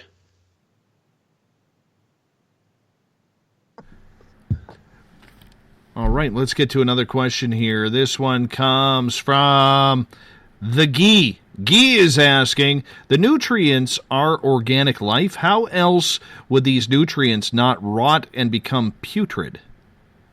Well, humans call it putrid.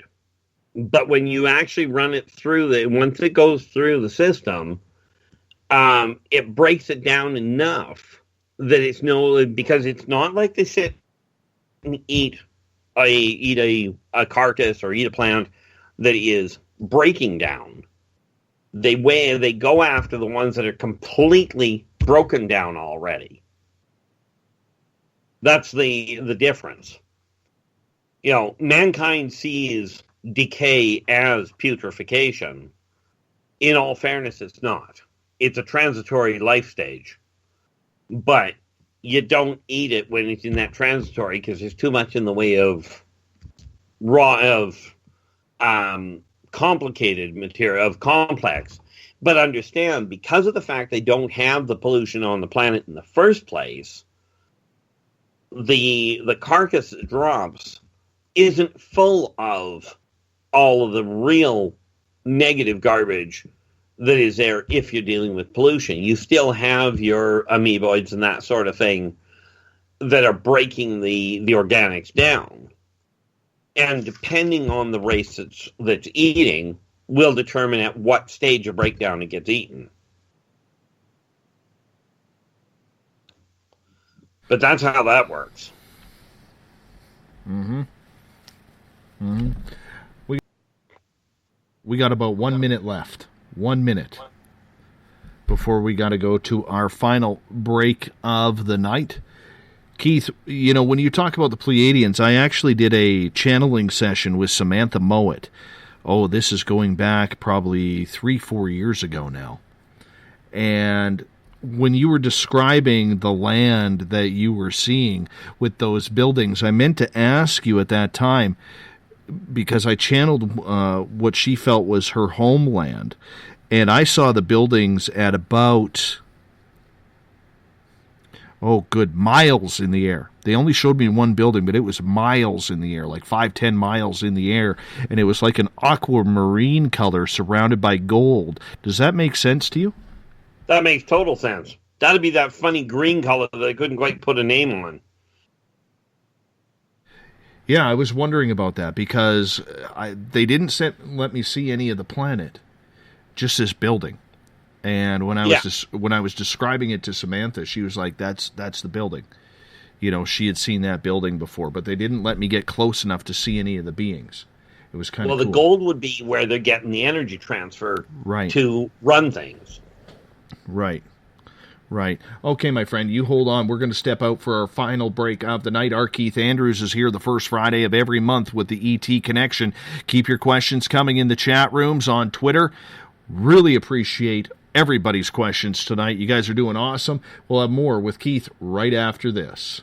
Hello, SOR listeners. Lorian Fenton here. Let me ask you, now that disclosure's happened, what does it mean for ufology? For answers, join us at UFOCon 2018 in South San Francisco, California, March 23rd through 25th. Keynote speakers Stephen Bassett, Grant Cameron, and Melinda Leslie address the current disclosure agenda. Dave Scott, yes, you're Dave Scott, and Lynn Buchanan tell of amazing alien encounters.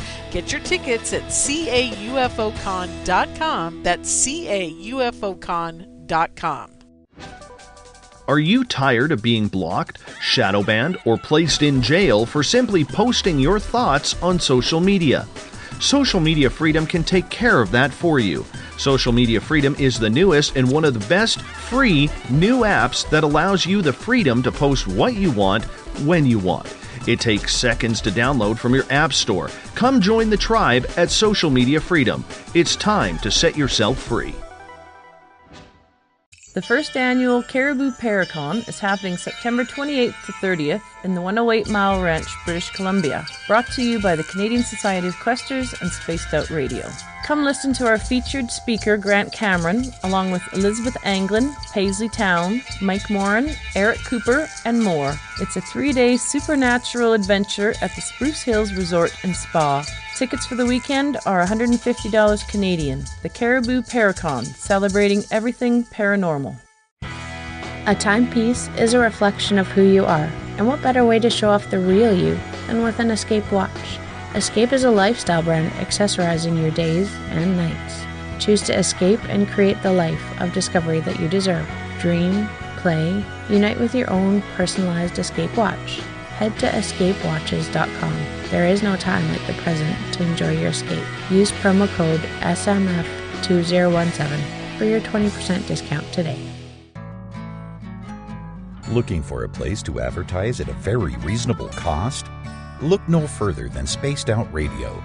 SpacedOutRadio.com has an advertising tab that you can click to check out our daily, weekly, and monthly packages to play on the radio, or our website including social media. From commercial spots to banners, we have it all. Check out our competitive pricing today.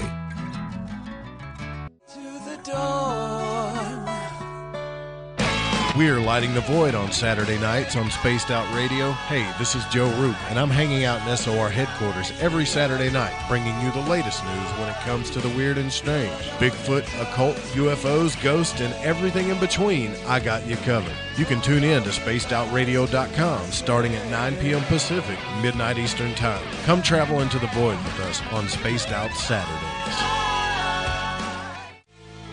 Not ready for bed on Saturday night? Right after Spaced Out Saturdays, hop on over to S4 with Corey Ruiz and me, Eric Cooper from Forest Moon Paranormal. With S4, there are no limits to what we try and uncover. From government conspiracies to helping clean up the paranormal, no topic is safe on S4. We get to the heart of the matter, of the subjects you want to learn more about. So tune in on S4 starting at midnight Pacific, 3 a.m. Eastern, only on spacedoutradio.com. Visit purpleplates.com today. For over 40 years, the Purple Energy Plates have been delivering amazing results for their many customers. Inspired by the great genius Nikola Tesla, the harmony, healing, and energetic effects of the plates have proven over and over to be beneficial and often miraculous to thousands of customers. Check their site for daily specials and choose from their many energy products. You won't be sorry. Visit them today at purpleplates.com. Hi there, I'm Butch Witkowski, lead investigator with U4COP. On the final Monday of every month, you can listen to me and host Dave Scott on Spaced Out Radio's Strange Days. We're going to get to the heart of the matter when it comes to what's happening out there. People are seeing and experiencing things from ET contact to Bigfoot, and I want to hear about it.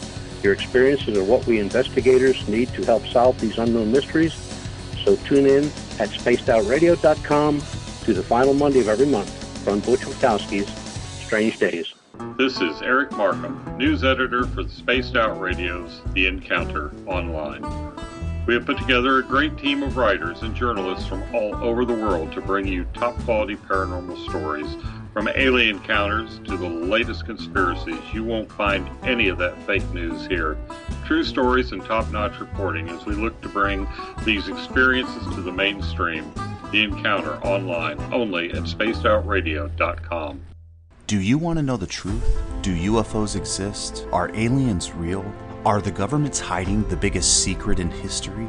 We're UFO seekers, and we're on a hunt for the truth. Subscribe to our YouTube channel and follow along with us as we journey across the United States, visiting UFO hotspots and alien hotspots, trying to document the UFO phenomenon. Catch us on Spaced Out Radio every third Monday of the month as we discuss Area 51, UFOs, and more. And also, don't forget to subscribe to us on YouTube. You hear footsteps in the empty room above you. A rocking chair begins rocking by itself. Don't be afraid of the things that go bump in the night. Reach for Spirit Storybox, the iPhone app the Huffington Post UK called the only ghost hunting app you will ever need. Spirit Storybox. The spirits are telling their stories. It's Cosmic Sundays with me, Elizabeth Anglin, in Cosmic Passport. Let me take you down a 3-hour spiritual journey where we will get into everything from ET contact to Psychic Sundays. It's a journey of listening and learning together with some of the best professionals in their fields. You can tune in to Cosmic Passport at spacedoutradio.com every Sunday, starting at 9 p.m. Pacific, midnight Eastern.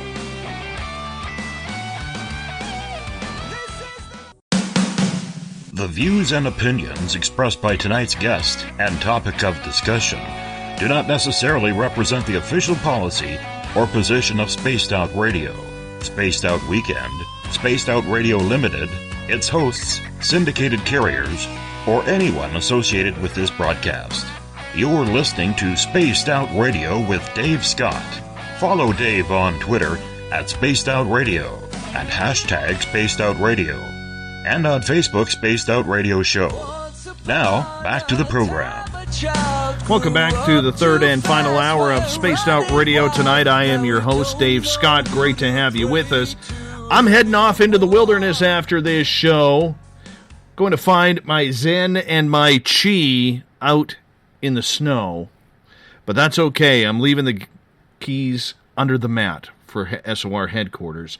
For Joe Roop and Elizabeth Anglin, they will be in with the weekend shows, Spaced Out Saturdays with Joe Roop. Then on Sundays, it is Elizabeth Anglin's Cosmic Passport on Spaced Out Sundays. Both shows get going at 9 p.m. Pacific, midnight Eastern Time at spacedoutradio.com. We want to welcome in everyone listening in on WQEE 99 Rock the Key down in Noonan, Georgia, home of The Walking Dead. We are live as well on the United Public Radio Network 107.7 FM in New Orleans and over 160 countries around the world. We are also live on the Fringe FM, and if you're listening in on Revolution Radio, remember the Double R Machine is a donation station financed by you, the valued listener. Head on over to revolution.radio and donate today. Bill Cardwell has set the password for tonight in the SOR Space Travelers Club. Yeah. Tractor. Tractor is your password. Make sure you use it wisely, Space Travelers, as Bill sets the password each and every night right here on the mighty SOR. Now, if you want to follow us on social media, you can do so on Twitter at Spaced Out Radio. Give our Facebook page a like, Spaced Out Radio Show. You can watch us live on Periscope.tv. We're on Instagram, Dave Scott, SOR. Subscribe to our YouTube channel, youtube.com/Spaced Out Radio. And you can listen to us on iHeartRadio in the United States, TalkStream Live. Tune us in on TuneIn. Download and subscribe to our shows on iTunes. Our website is spacedoutradio.com, where we have a plethora of features for you, including joining the SOR Space Travelers Club for $5 a month. Rock out to some Bumblefoot. Shop at our Spaced Out Radio store. Read up on the Encounter online. Or watch great videos from Tim Doyle's UFO Seekers, Leslie Woodchell-Clark's Contact TV, and so much more. Now, Keith, this password is still screwing me up. It's spelled SOLENICHTHYES.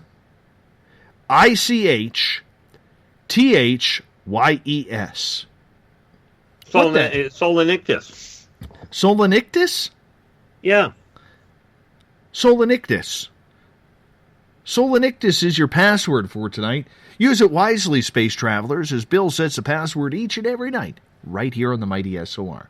Final hour with R. Keith Andrews and the ET Connection. It happens the final Friday, or make that the first Friday of every month. Keith, welcome back. You bailed me out on that password. What the hell is Solenictus? Now that, not 100% certain, but if you want to spell it again, I can look it up in a hurry, which is really a remarkable feat for me. Oh, that's all right. That's all right. We can, we'll live through this. We'll live through this. Solenictus. Okay. Yeah. Okay. Solenictus is your password. All right, let's move on to some questions here. And Michael is saying, Keith, have you seen Mars? Yes, we already answered that. Yes, he has. But we'll ask the second. He says, if so, what was there when you were there? And how long ago was it inhabited? Well, we're going back millennia. Now, the question of what was there when I was there, that depends on which century. Bear in mind that, for me, my memories go back a long way before this incarnation. So let's settle for what was there. Number one, civilization is actually underground at this stage. It's not that it doesn't exist. It's that it doesn't exist on the surface. At least not civilization as people know it, as humans know it. It moved underground a long time ago because of complications. That said, what's there is a fully functional underground civilization. And I mean, essentially it's got it all. The big issue around it, when you look at the civilization, is it is still a very it's got a global government, but it still is very conflicted. There's still a lot of disagreement going on it, just not surface full-scale war. Fortunately, the Martokians figured out that blowing up their own planet was a really bad idea. They already made that mistake once. Net result, they're underground. If we go back quite literally millennia, It used to be a thriving civilization, far more advanced than what mankind's is.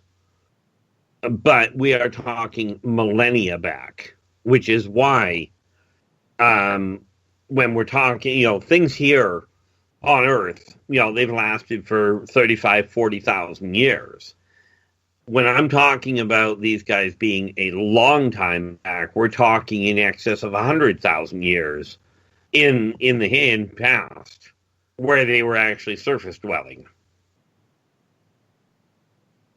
Okay, but they created a problem for themselves, which is why they're underground at this point.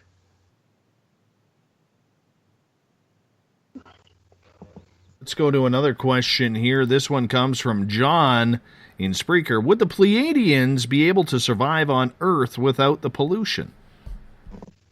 Well, aside from the solar radiation that they'd end up suffering from, the answer is yes. Because the solar radiation that comes off of our particular star, it would make it extremely uncomfortable for them. Kind of like, if you will, severe sunburn. But if you eliminate the pollution, then they would theoretically be able to survive at least for short periods. But the entire ecosystem isn't built right for them to safely consume anything here, which means they obviously couldn't be, they couldn't exactly stick around for too terribly long.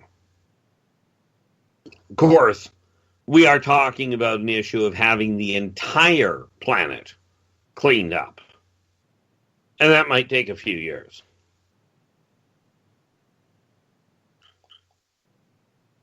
Let's move on to another question here from Joseph. Keith, I'm really interested in hybrids.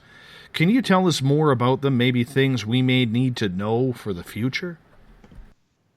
Well, the best thing to tell you about them is, yeah, they will be socially inept. There's no question there. But the difficult part in dealing with them is understanding that true hybrids may not understand either culture as far as the idiosyncrasies of it. They understand them from the perspective of being able to translate what they mean, not necessarily interact well.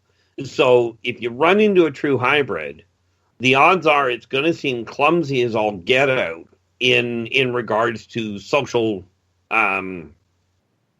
interaction. But they're great conversationalists, which means if you talk to them, then, frankly, you'll probably find out a whole lot. Just don't expect them to understand all the minute, for instance, the difference in the way that, and no disrespect intended to anybody, but they may not understand the difference between talking to a redneck and talking to somebody born with a silver spoon in their mouth. They'll treat them exactly the same way because they don't really understand the issue of not doing so. So you'll find that the most difficult part with true hybrids is they don't necessarily follow the social norms in any given society, but they are very internally consistent, meaning they will behave in the same way regardless of the situation. Won't matter to them what branch of life you come from or what race you are. They will respond in exactly the same way based on the action that you have. And that's where it can get really complicated. But I think that's the biggest trick to dealing with them, is not taking offense when they don't, shall we say, recognize station. Keith, with these hybrids, do they live in more populous areas to try and stay out of sight? Or are they more in, less civilized parts of the planet? Oddly enough, that depends on the individual. You see, you got to remember, most hybrids don't know they're hybrids. So it depends on how well they adapt as to whether they're going to retreat to the fringes of society, or whether they're going to run right smack into the heart of it.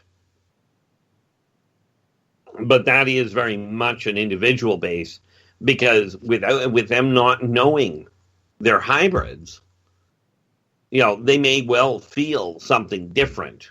But the fact that you feel different doesn't make you a hybrid. And that's something people really have to sort of keep in mind. So, I mean, the locations you'll find them is literally anywhere.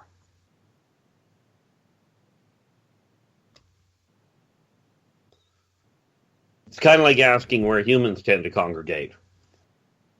Because Eric, we got to remember. Oh, sorry. Go ahead, please. Please finish. We just have to remember that human hybrids are literally that. They're half human.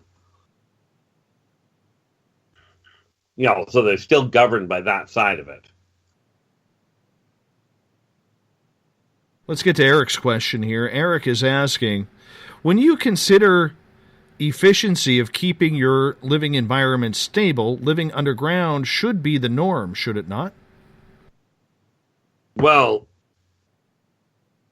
it is a little easier to control, but the reality of trying to keep your environment stable, even underground, there's a lot of things happening down there that doesn't remain stable. It certainly cuts down on the amount of atmospheric interaction, like sudden windstorms and what have you. It certainly cuts down on those. But the thing that we have to remember about stable environment is when you get underground, anything that causes tectonic shifting, you're going to feel. So when we get a 2.3 earthquake here, virtually nobody notices it. You get a 0.1 down there, and they're going to notice the glass is swinging, if you will. Because on top of everything else, it cuts everything into an echo chamber. So it reverberates even better.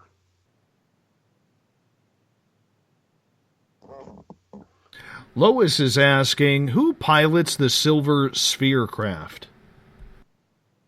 Well, now Radio Command, which is an offshoot that's a military offshoot of the consortium, use some of them, but the octopods actually are more often than not the ones that you're looking at. And yes, as it sounds, octopods have, and I'll say 8 appendages. They're not exactly legs, although they walk on them, but they're also not exactly hands. It depends on what they're doing. But the thing is, they're built. Those ships are usually one man, and they're done for atmospheric probing. They don't use those ones to collect people. Now, what they will do on occasion, and it's a very rare occasion, if they find something they need to do that they need picked up, they'll tag it, and then it gets yanked from orbit. It gets picked up from orbit. The actual collection ships of the octopods don't come into the atmosphere. But then, in all fairness, they don't have to. Let's move on to another question here from John. He is asking, are the Matokians the descendants of the inhabitants of Maldek, the planet that is now in the asteroid belt? Or that is now the asteroid belt? Not exactly they're not exactly the descendants of, so much as Maldek was one of their planets. The Martokians lived on Maldek, and of course, when Maldek got pulled apart, needless to say, the Martokians didn't stay on that one. It was kind of basically speaking, it boiled down to a whole pile of their people went the way of the dodo bird. But yes, they were related to them, considering they were the same people. And yes, in answer to, obviously, whoever you said actually asked that question, well done. They had, up until Maldek collapsed, they had a conflict between Maldek and Venus. That was an, shall we say, an interesting time until Maldek bucketed. A lot of people believe, too, that Maldek is where Sasquatch came from. Yeah, but that one, no. I know a lot of people do, but that's one that we're going to run into an interesting snag, and you and I have had that discussion a lot. Sasquatch, from everything I've uncovered, it's Terran. It evolved here. Now, granted, it's hard to find, but it's been doing it for a long time.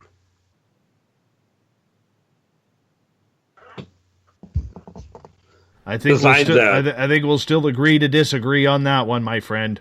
Absolutely. I wasn't going to get into that argument with you. We can get into it. I don't mind. Like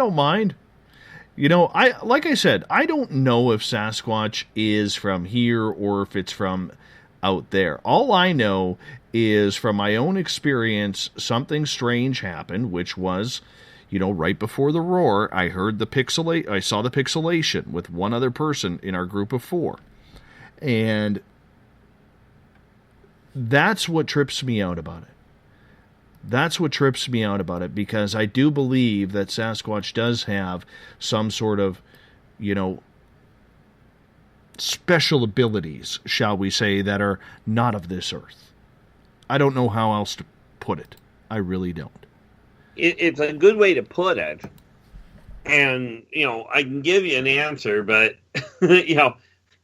as you and I have discussed before, because I can go around in circles for a very long time, but they absolutely have abilities that go way beyond human can.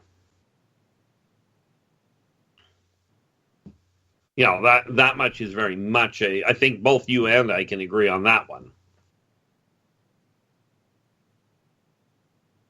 Right, let's move on to Preacher's question. He is saying, can reptilians and humans hybridize? Yes. Now, the reality is that is done, humans and reptilians, and it doesn't matter which race of reptilians we're talking about, it's not like you can get together with a reptilian and produce a hybrid. Okay. It literally is a vat job.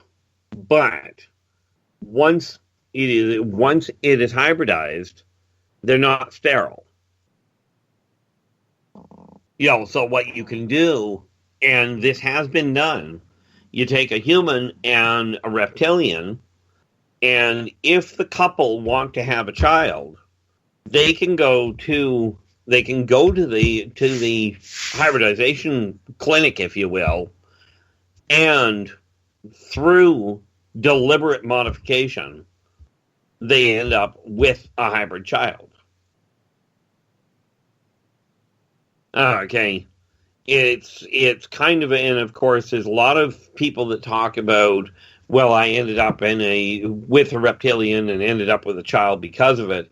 And that is very much the case. What they don't know, what these same people don't realize, is what goes on behind the scenes to make that possible. That's the part that they're missing. Because because of the fact that the genome, the genetic baseline, has to be tweaked in order to be compatible, it doesn't exactly just happen. But on the other hand, producing a hybrid is a viable way of making sure you get the cultural interpreters that you're looking for. And we have to look at the other side of that, which is that those same cultural interpreters are necessary to help the two different societies understand each other. Works out a lot easier that way. All right, let's go to Lois's question. He is asking, or she is asking, sorry, what species of alien looks the weirdest? What do they call themselves? What do they look like? Well, I think the weirdest looking would be the amoeboids.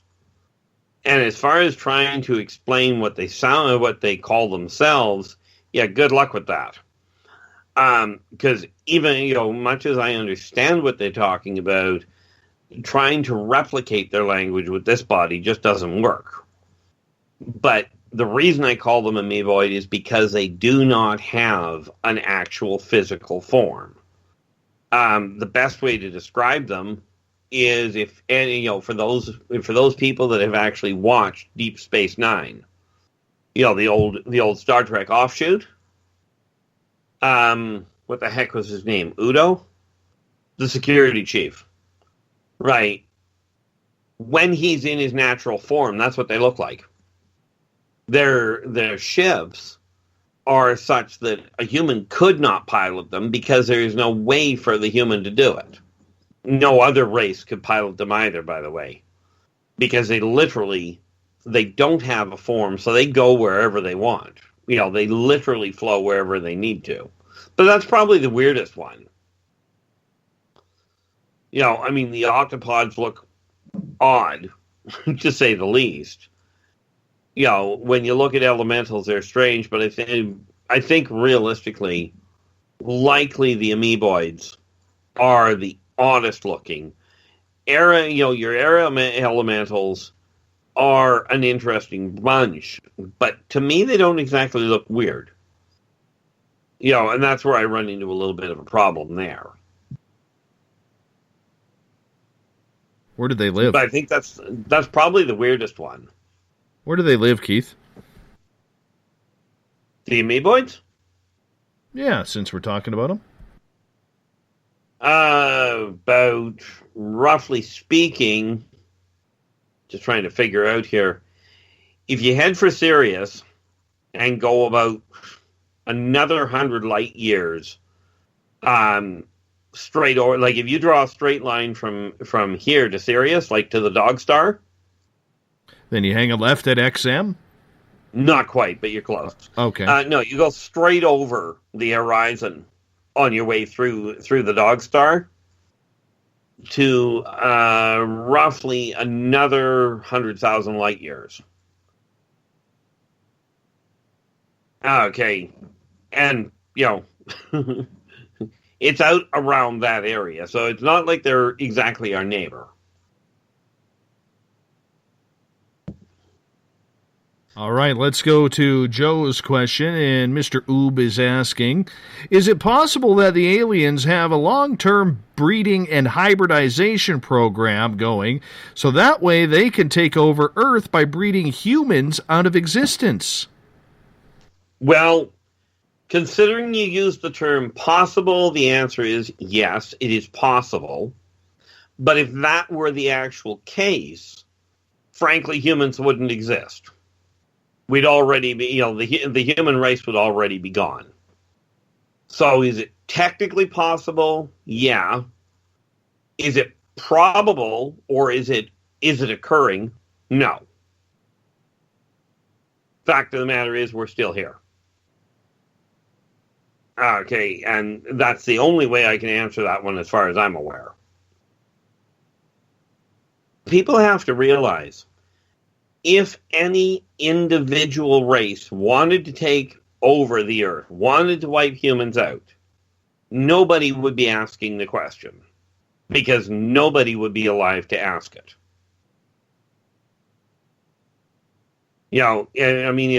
Even if any one of the races were to go and the consortium not step in, if any one of the races were to go, we're conquering the planet today, by tomorrow the planet would be conquered. Because the first thing they do is hit the entire planet with an EMP pulse that would wipe out the communication system on the planet. If they wanted the people alive. If they didn't want the people alive, a very simple vibratory impact, and you've wiped out every living thing on the planet. And that includes the cockroaches. Paul on Periscope is asking, Keith, are there any species like the Na'vi from the movie Avatar? Yes. Quite frankly, there are. The movie The Avatar actually did a beautiful job of explaining the neural net. Okay, the one that sits on Earth. But the Na'vi they're not here. Okay. The fairy folk that are in Earth are very similar in perspective, although nowhere near size, of the Na'vi. But yeah, they certainly exist. I mean, in all fairness, you'd find them more on a planet like, if you will, the moon of Endor. Where it's so heavily into the foliage, into the lack of buildings, because they're very caught in the nature side of things. But they figured out the same thing that the North American Indians used to know, and that was how to respect nature. They just never forgot it. All right, let's move on to Joseph's question. He is asking, Keith, how would you recommend we act if we think we've met one, as in a hybrid? Like yourself. Well, that is assuming, of course, that you're a nice individual, because there is a very simple karmic law to follow, and it doesn't make any difference at all what race you run into. Do unto others as you desire them to do unto you. So be friendly, be congenial, talk to them as an individual. Don't try and classify them as a different, as a hybrid. Talk to them, let's say they call themselves Bob. Then talk to them as though they're Bob, because that's who they are. They're, it's along the same lines as if you're a Westerner and you run into a Chinaman for the first time. How do you deal with him? Well, if the Chinaman can speak English or you can speak Mandarin, speak whichever language the two of you get along with, and treat each other decently. Same applies to dealing with hybrids.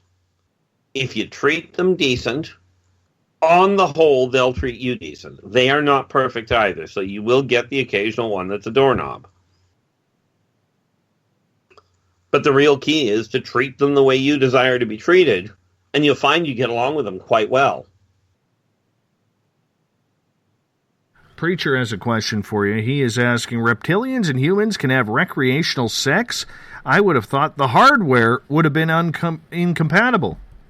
No, it's quite compatible as far as that goes. And the answer to that, we just won't go down that road. But yes, they can. Follow-up question from Preacher. He is asking, who then is colonizing the deep oceans? Well, I find it hard to call it colonizing. They were born here. They got here before man did. And that would be, there's a few of them down there. But the sea fairies are in the deepest part of the ocean. You have merfolk down there, which evolved here.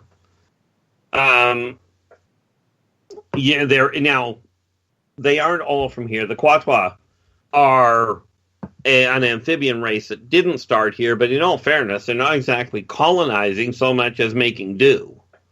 AKA, millennia ago, they crashed. So it's not really called colonizing when you can't leave. Okay, and of course, you take a look at some of the other, things like, for instance, your dolphins that actually are a lot more intelligent than people even think at this point. But their ancestors were here way before what we now call dolphins.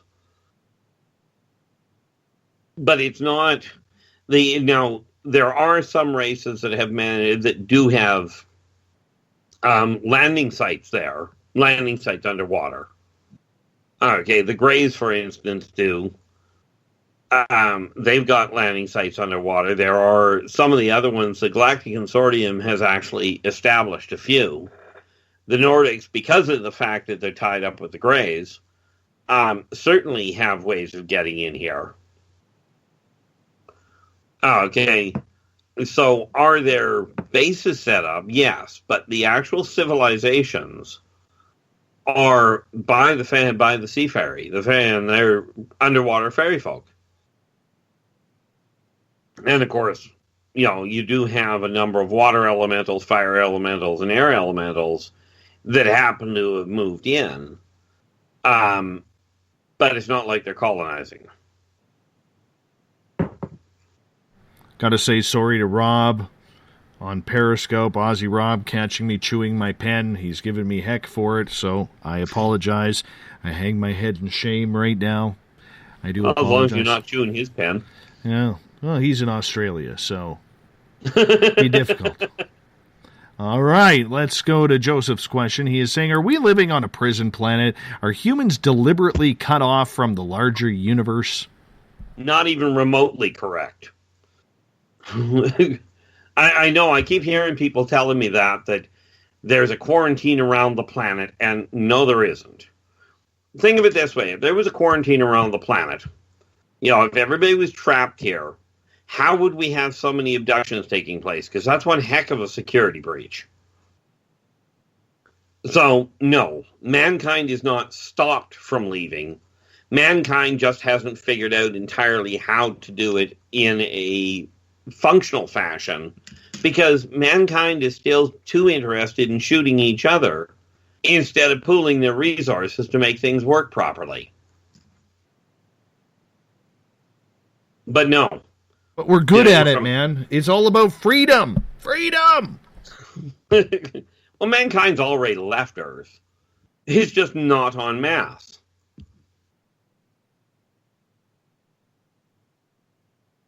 But no, man is not trapped here. The only thing they've been stopped from doing is blowing the planet up. Can't imagine why people would do that. You're in Canada, Keith. You can't say mankind anymore. It's people kind. I got news for you. I've never been actually one to conform, so mankind works for me. Don't let PM Unicorn hear you say that. PM Unicorn is going to get upset. I think I could care less about that, but I'm not sure how I'd do it. But I appreciate the warning. Yes, because if you don't use people kind, we're all just a bunch of Nazis, according to the PM's office. Really? So, yeah. Well, suffer. Sickening, really. We haven't hit one of our topics tonight. Sure we did. The one that said, let the people ask the questions. Yes, and they've been doing a phenomenal job. Yes, they have. Yes, they have. Let's get to one more here. From Mr. Joe out of California, who has incredible hair. Joe, we need an update on the hair, if you don't mind. Did some of the dinosaurs evolve into a space race? Well, not entirely. They did evolve. The Chitauri evolved here. Much as it has been proven that the T-Rex did evolve into chickens, they also evolved into a sentient race, as did the Pachycephalosaurus and the Dimetrodon. All of which ended up evolving into other bipedal sentient races. But as far as did any of them end up becoming spacefaring, from my understanding of it, the answer is no. However, many of the evolved ones did end up getting picked up by other reptilian races, specifically the Tormenon, and ended up getting into outer space themselves. Okay, because you got to remember, when you take a look at the Tormenon, they're mercenaries. Now, when you take a mercenary and you bring him in, and you find something like the Pachycephalosaurus, which that is for those that don't know, that's the dinosaur who has a complete ring of bone over the head, over the top of the head, but their body is built where the spine sits under the center, providing a walking battering ram. And if you're looking at being a mercenary, picking up somebody that's got that kind of drive is really kind of convenient.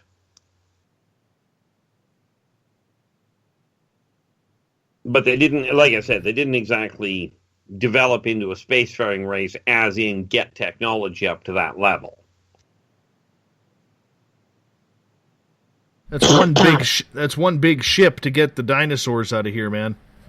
Not that size. First of all, the Pachycephalosaurus was only about 5 feet tall anyway. 5 to 7 feet tall. Secondly, just because they evolved into a sentient race did not mean they stayed, in the case of the T-Rex, at 55 feet. They kind of downsized. You know? Joseph is asking, what did the Pachycephalosaurus evolve into? What race? What race? Their own. The best way I can call it, I mean, people, in short, I tend to refer to them as Pachy, but unfortunately most people take a look at that and go, oh, you're being insulting to somebody else. And no, I'm just being short form of Pachycephalosaurus. But they actually work quite comfortably because they're primarily herbivorous. They get along quite well with Chitawari.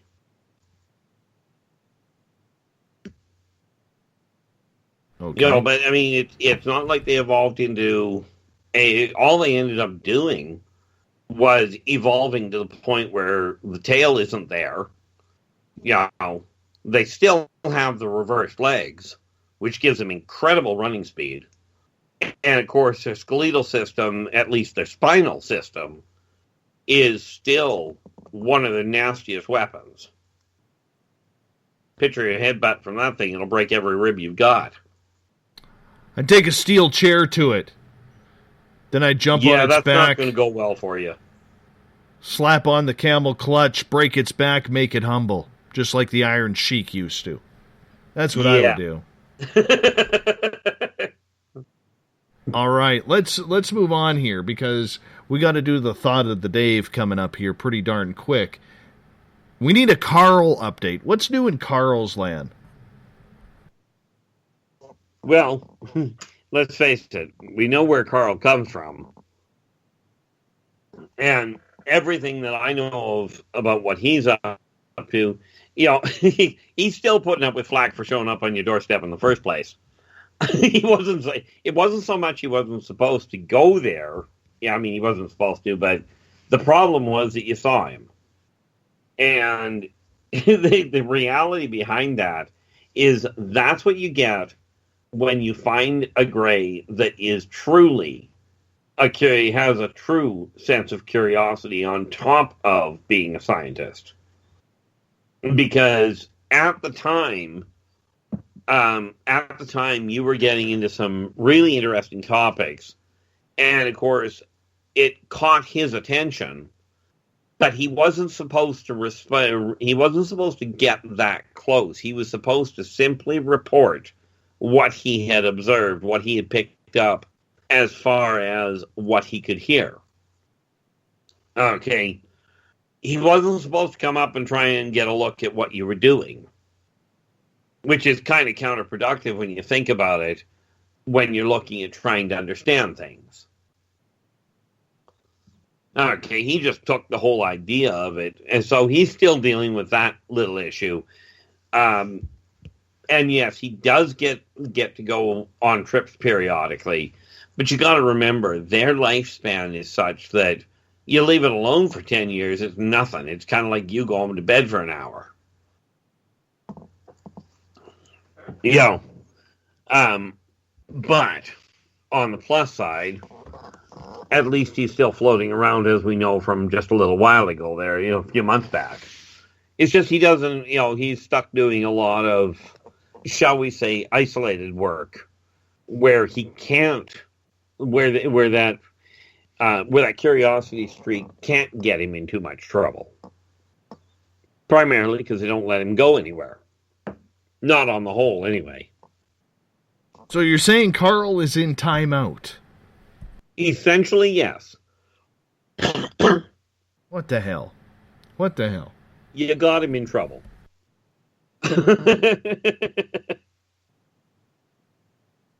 Well, it's not my fault. No, not my really. fault. In all fairness, it really isn't. He's the one that decided to push limits. Well, what about that time where him and his buddies were in my yard just a few months ago? Hence why I said he does get out periodically.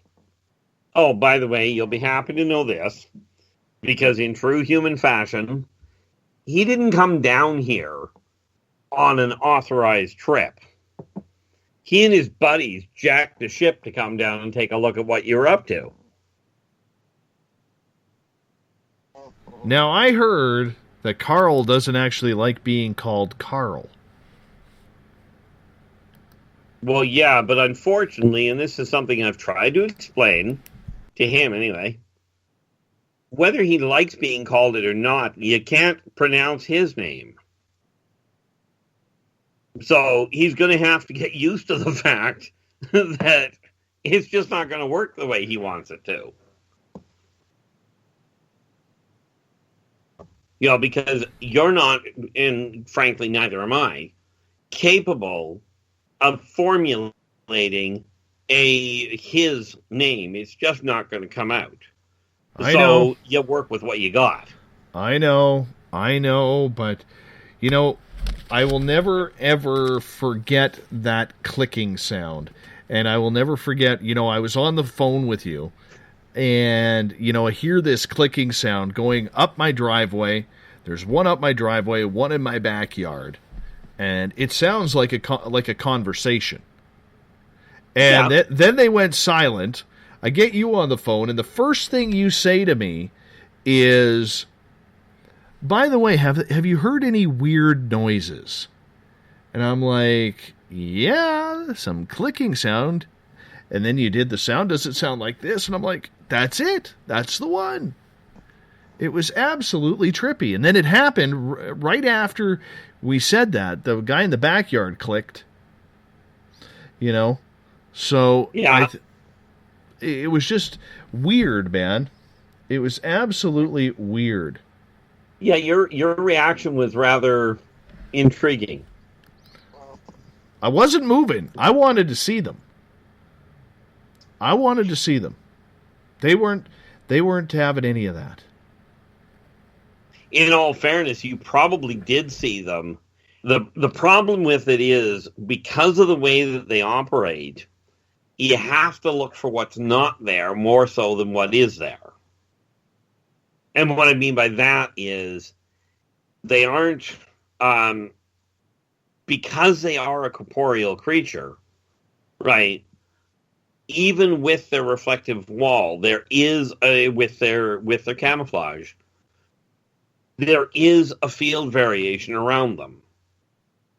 But in all fairness, you got to know what you're looking for, because it's not a real well shown one by any functional stretch. But no, your reaction to that was quite a intriguing conversation that you and I had that day. It was weird. I don't know when it's going to happen again, but I can tell you this, man. It was a weird experience. Absolutely. I don't know how else to explain it. Keith, we're going to play some music in the background here because it's time for the thought of the Dave. Okay.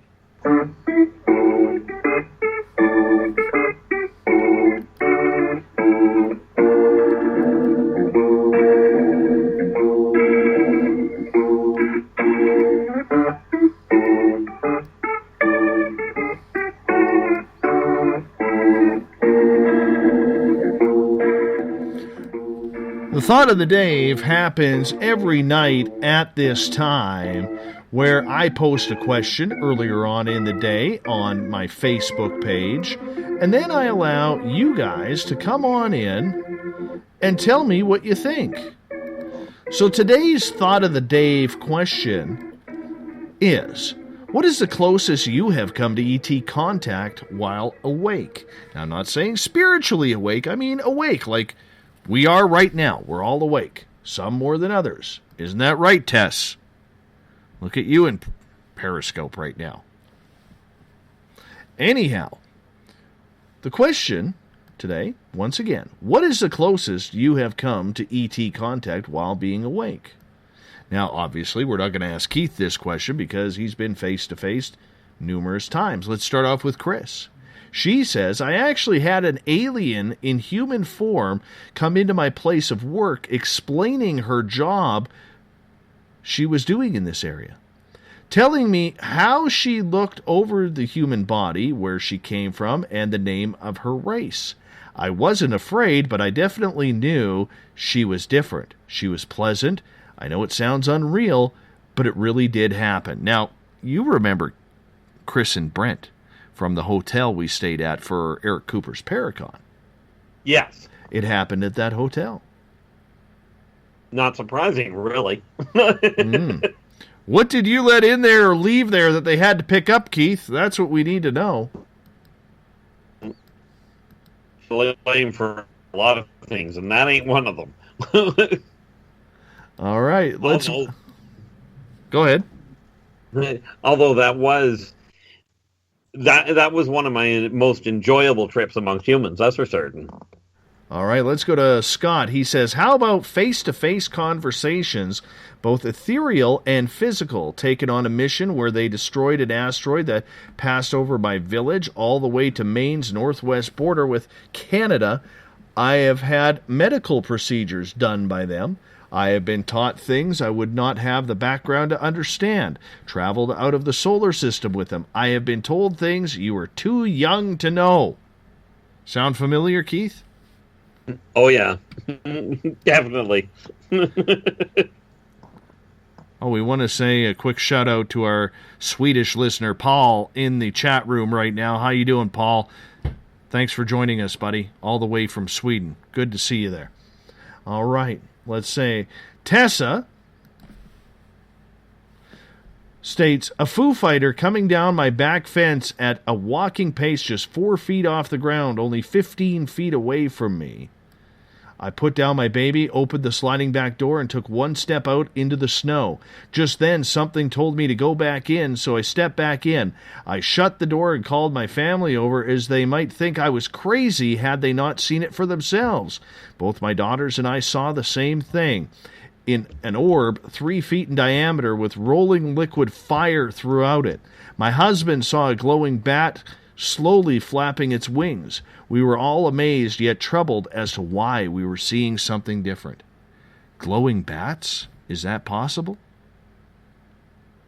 Well, yeah, they're just not here. They're just not Terran. Mm-hmm. What would they be? Well, depending on I was going to say depending on the size, but that really doesn't matter. But they are another race. It's just one that doesn't tend to travel of its own accord. They tend to ride shotgun with other races. But the thing is that many of the bats that are here, these guys, their interest is the genetic similarity, even though they're not technically related. Well, never mind technically related. But no, they're I guess the best way to put it is they are explorers, but they don't have the technology to make the trip on their own, so they have to hitch a ride.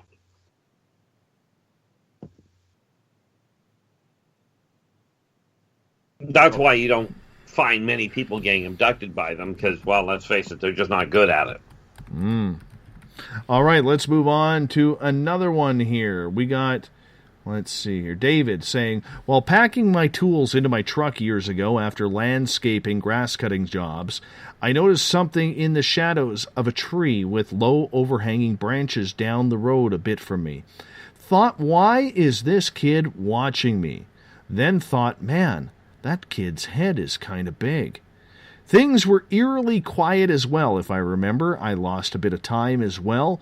Got into the truck and thought I would circle to get a better look at this kid, but he was gone. Very interesting. Yeah, we have to call that a little off. Let's get to Eric's. Now, this is Eric Cooper from Forest Moon Paranormal. This is a good one. He says, scrolled up too far. Reptilians, once in Atlanta, Georgia. The other on Fort Lewis, Washington. Wasn't a face-to-face encounter per se, but knew they were there visiting me. Another time, I had coffee with a guy who said he was alien. Very intelligent being, just one of those times you knew the individual was valid. Again, he was also in Atlanta, Georgia. Then there was the metallic taste in my mouth in Germany. Could feel the being's presence, and I had a chow chow dog who was following it around and sat on command while watching the ceiling. The encounter lasted roughly 5 minutes. What species would that be? Well, I'm thinking it might have been a shadow walker. Shadow walk, depending on the time of day. Because of the high iron content they tend to run with, it does have a tendency. I've talked to you before about sense and taste, and color having taste, etc. When you've got a high iron content, you can, depending on how high it is, people that are sensitive to it actually pick up on the flavor of it. Hence the metallic taste. He wasn't chewing on tinfoil or anything like that. No, I doubt it. I don't think this guy actually likes chewing on tinfoil.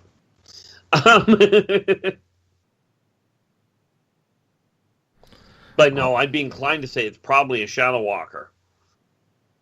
Because they do have the ability to hide from physical sight.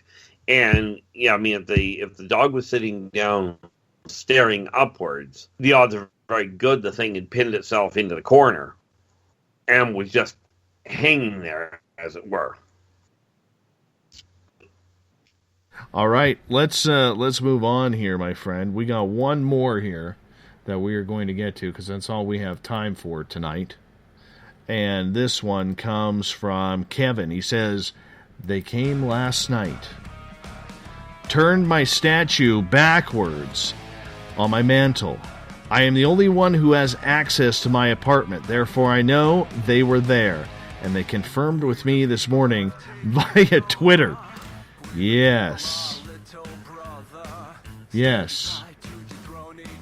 No, it's all good. R. Keith Andrews, thank you so much for hanging out with me tonight, my friend.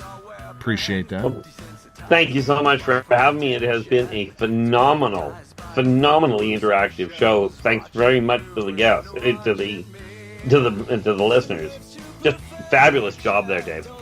Absolutely. Thank you so much. You hold on. I'm going to wrap things up here. We got Mr. Ron Bumblefoot THAL rocking in the background with Little Brother Is Watching. Bumblefoot is the official music of Spaced Out Radio, rocking us in and out of every single show. Yes, he is our guitar god for a reason.